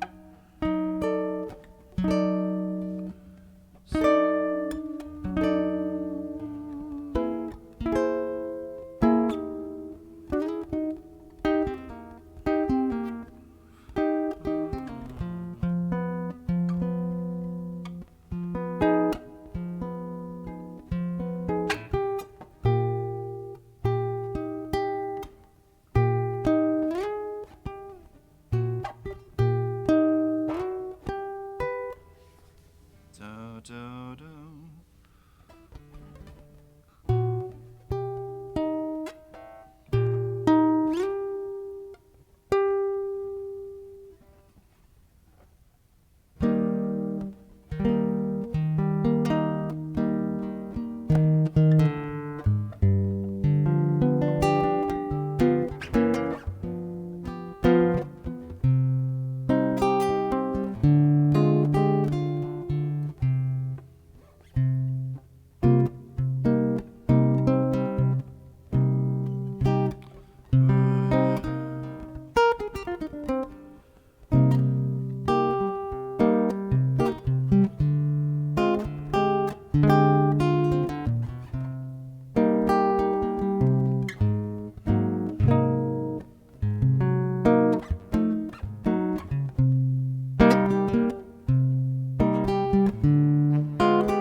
Oh, that's a weird fingering.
Nope.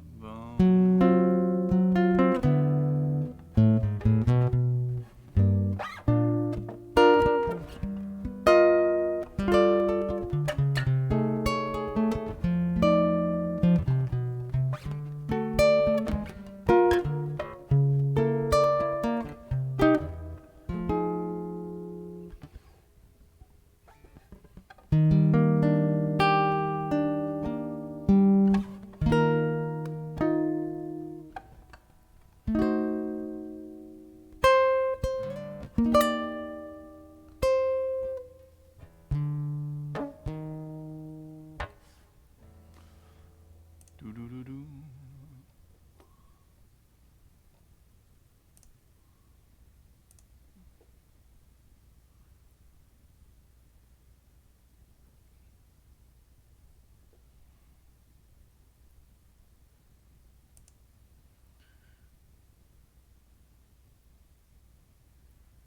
They're definitely really dirty. It's hard to tell from the first pick anyway what's where and what's just like corrosion and dirt. Let's see if the second one is a little better.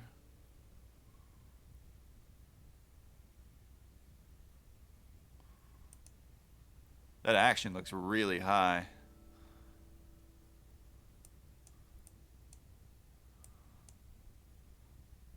That would worry me a little bit.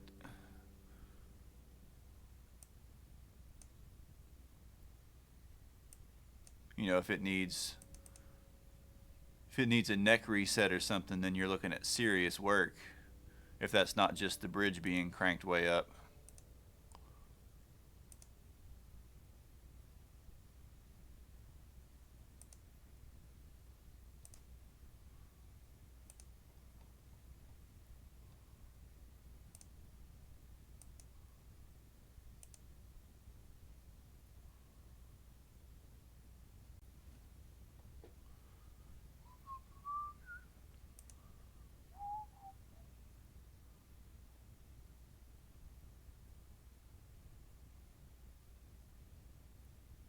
Sorry to tell, because it does look like a set neck.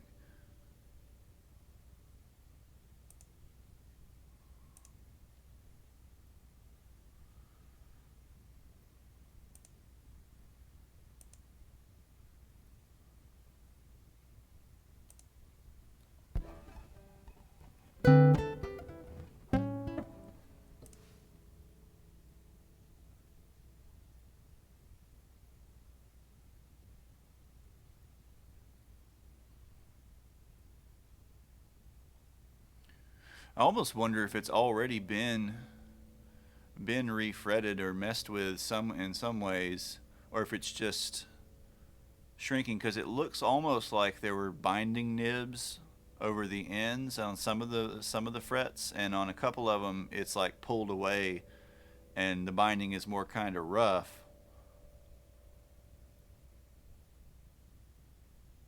Yeah, I don't know. I'd want to have it in hand before I committed to anything. I'd want to see it in person. Because like if there's a huge, if there's a huge bow in the neck and the truss rod doesn't function, or if the neck is going to need a reset, or you're going to need to fully refret the thing, then you're, eating up real money.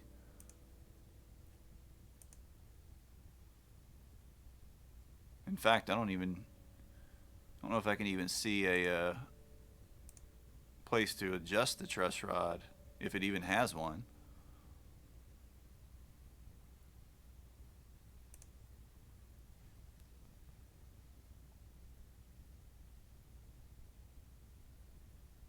Yeah, I don't see anything. Unless that pickup there at the headstock is covering it up.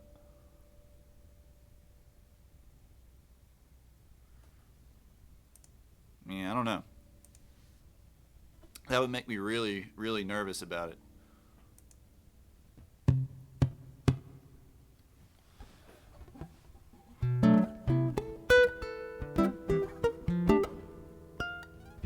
Yeah, if I were going to buy it for a project, though, I'd want it a lot cheaper.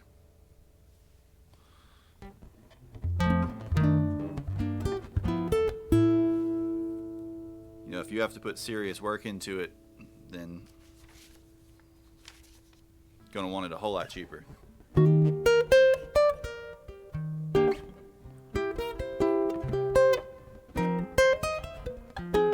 Yeah, it doesn't look like it's beat up or cracked or anything.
Yeah, I mean, up to you. If you're prepared to put the effort into fixing it, you'll have something pretty unique. Doodle-doo.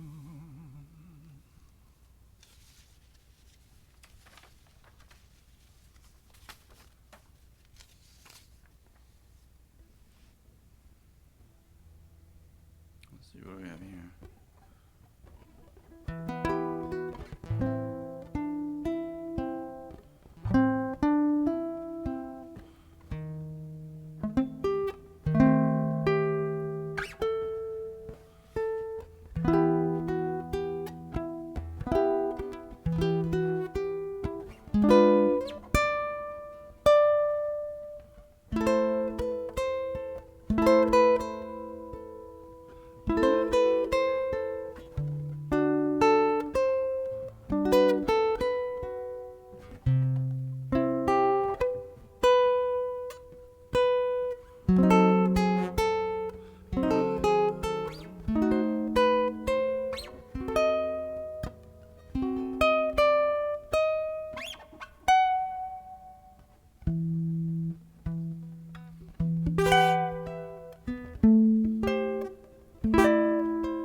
Yeah, perhaps it might be better to save it.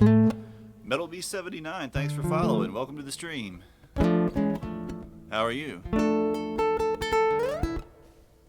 Let's see. Let's have a look at this piece. This is probably too small for me to read. This is kind of like a bossa nova, it looks like. Ba-da-ba.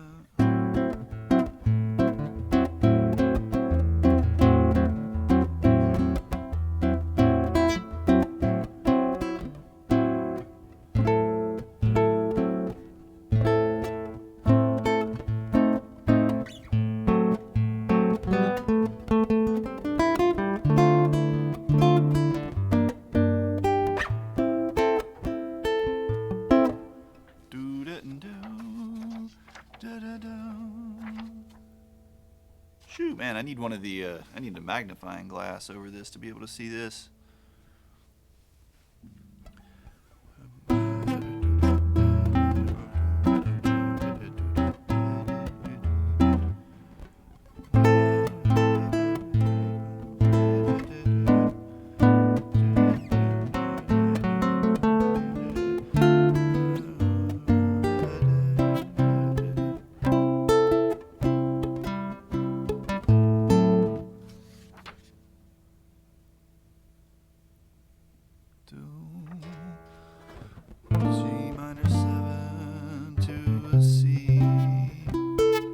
C13.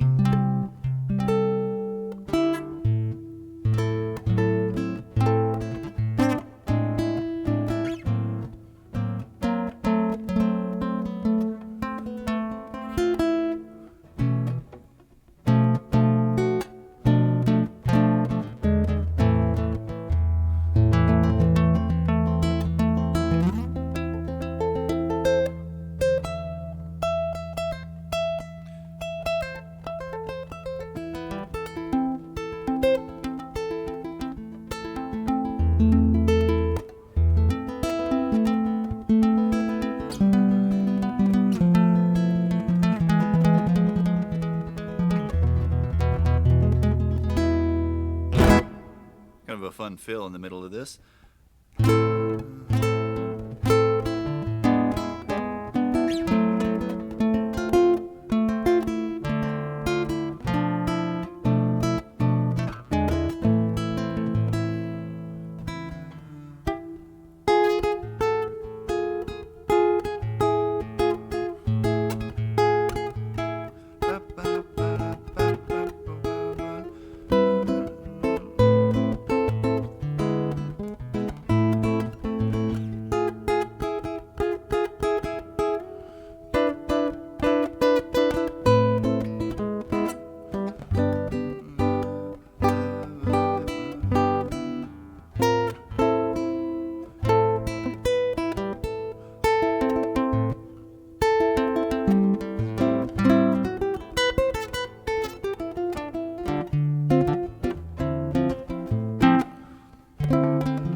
thirds. Da da.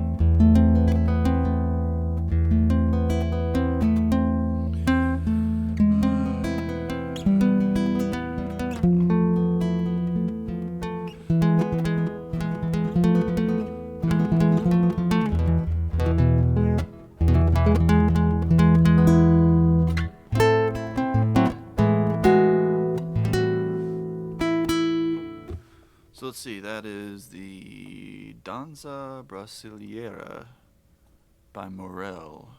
So let's work on that for a few minutes. That's got a cool kind of groove.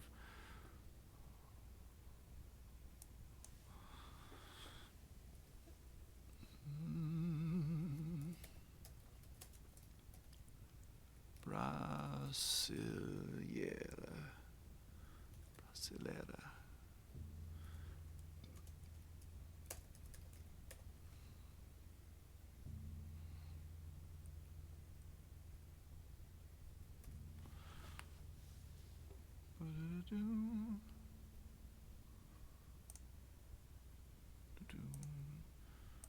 See if we can find somebody playing this too, so you can kind of hear the groove in real life.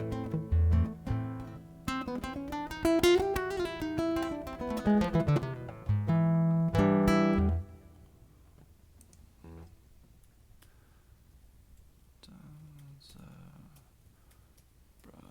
Brasileira.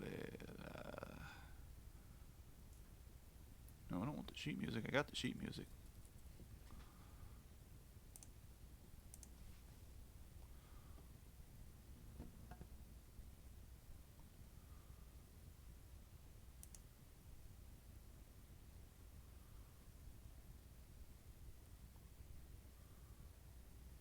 Jorge Morel. Ba, ba, ba, ba.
So the bass just kind of keeps moving. Boom, boom, boom, ba-dum, boom, boom, boom, ba-dum.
So you listen to that rhythm again in that part. Ba da ba ba ba ba da ba ba da ba ba da. Ba ba da ba ba ba da da da da da da da. Da da da da da da da da da da da da da. Shoot. Hang on it. Firefox, stay open.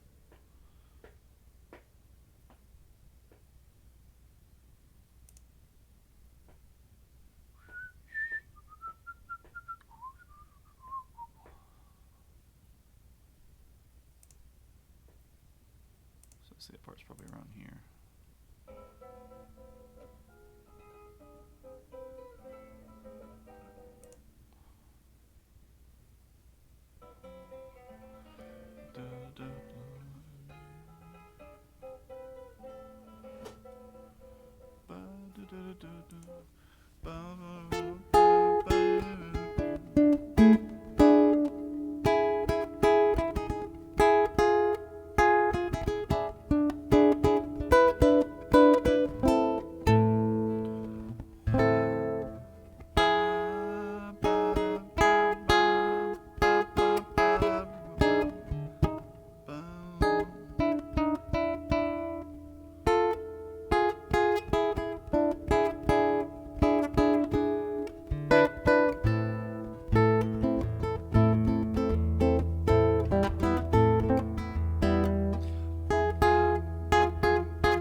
Oh man, that's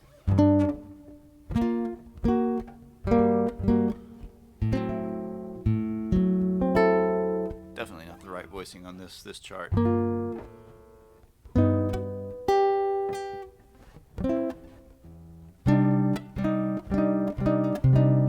that sounds like an add 9 voicing.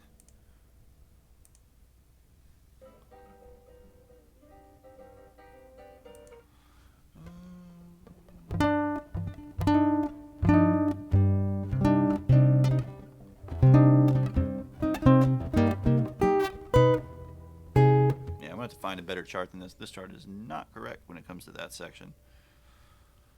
Not at all.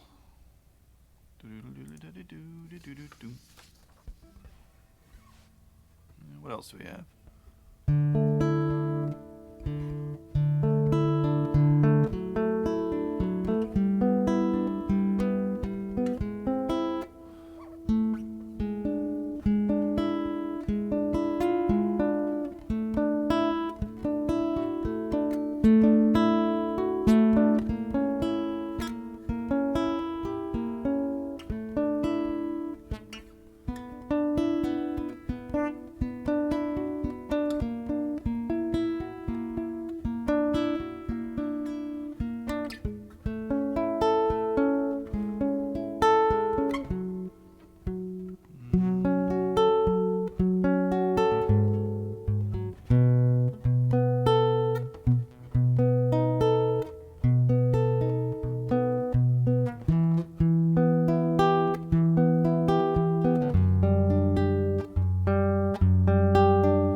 Bass a hair. I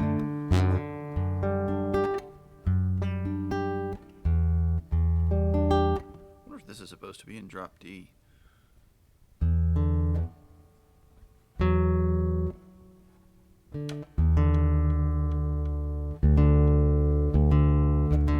Yeah, but it is. Harmony doesn't make sense otherwise.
really pretty little piece.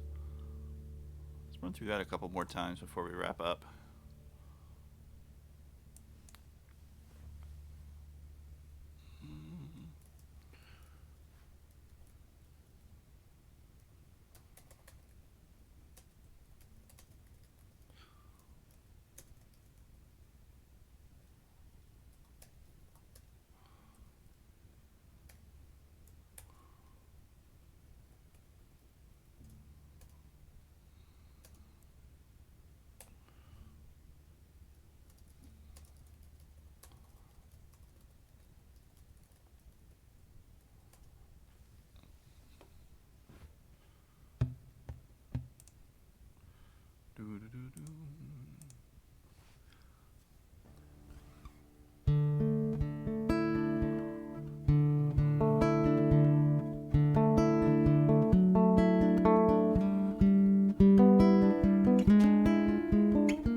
irksome. Irksome.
Individual part.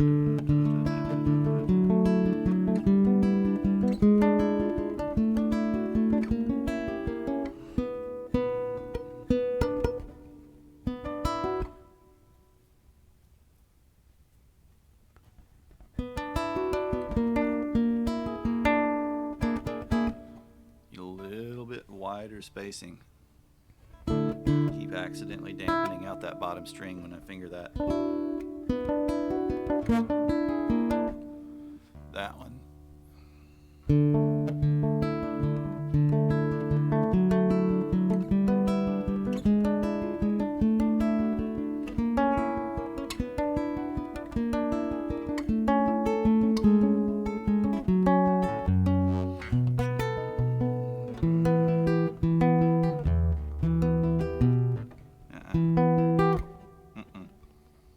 The direction changes on that one.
getting better. Getting better. Getting more of it kind of committed to memory. So, ba, ba, ba,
getting better. Definitely getting better. You gotta do it over and over and over and over and over and over again. Until you can stop sort of thinking.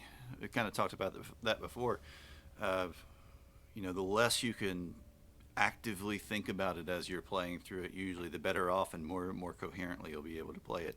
The less you'll sort of hear those little gaps where your brain is going like, wait a minute, which is it? Is it this shape? Is it this pattern? Is it this, that, or the other? Once you start really getting the ideas in your head, so you don't have to think like, wait a minute, this and then this and then this and then this. You can just sort of hear the music starts to come out more and more naturally the more you do it.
keep working on that one. That'll be a pretty easy one to memorize and get down.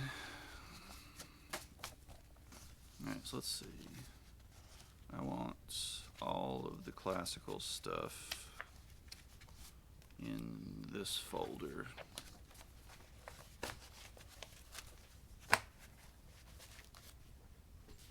All the folk stuff, I think, is already in its own folder.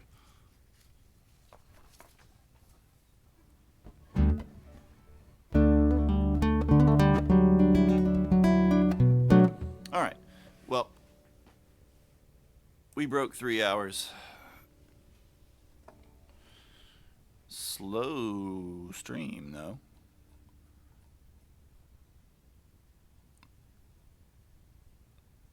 But oh well, I guess it was sufficiently mellow. But thanks for hanging out. Thanks for chatting. Enough aside, everybody else who stopped in and said hi for a while. And we'll be back Wednesday. I think it's washed out Wednesday. I think we're doing pedals and experiments on this Wednesday. If you haven't hit the follow button, hit the follow button. If you're not in the Discord, get in the Discord. Come on, Aki, work. And I will see y'all Wednesday at about 9 p.m.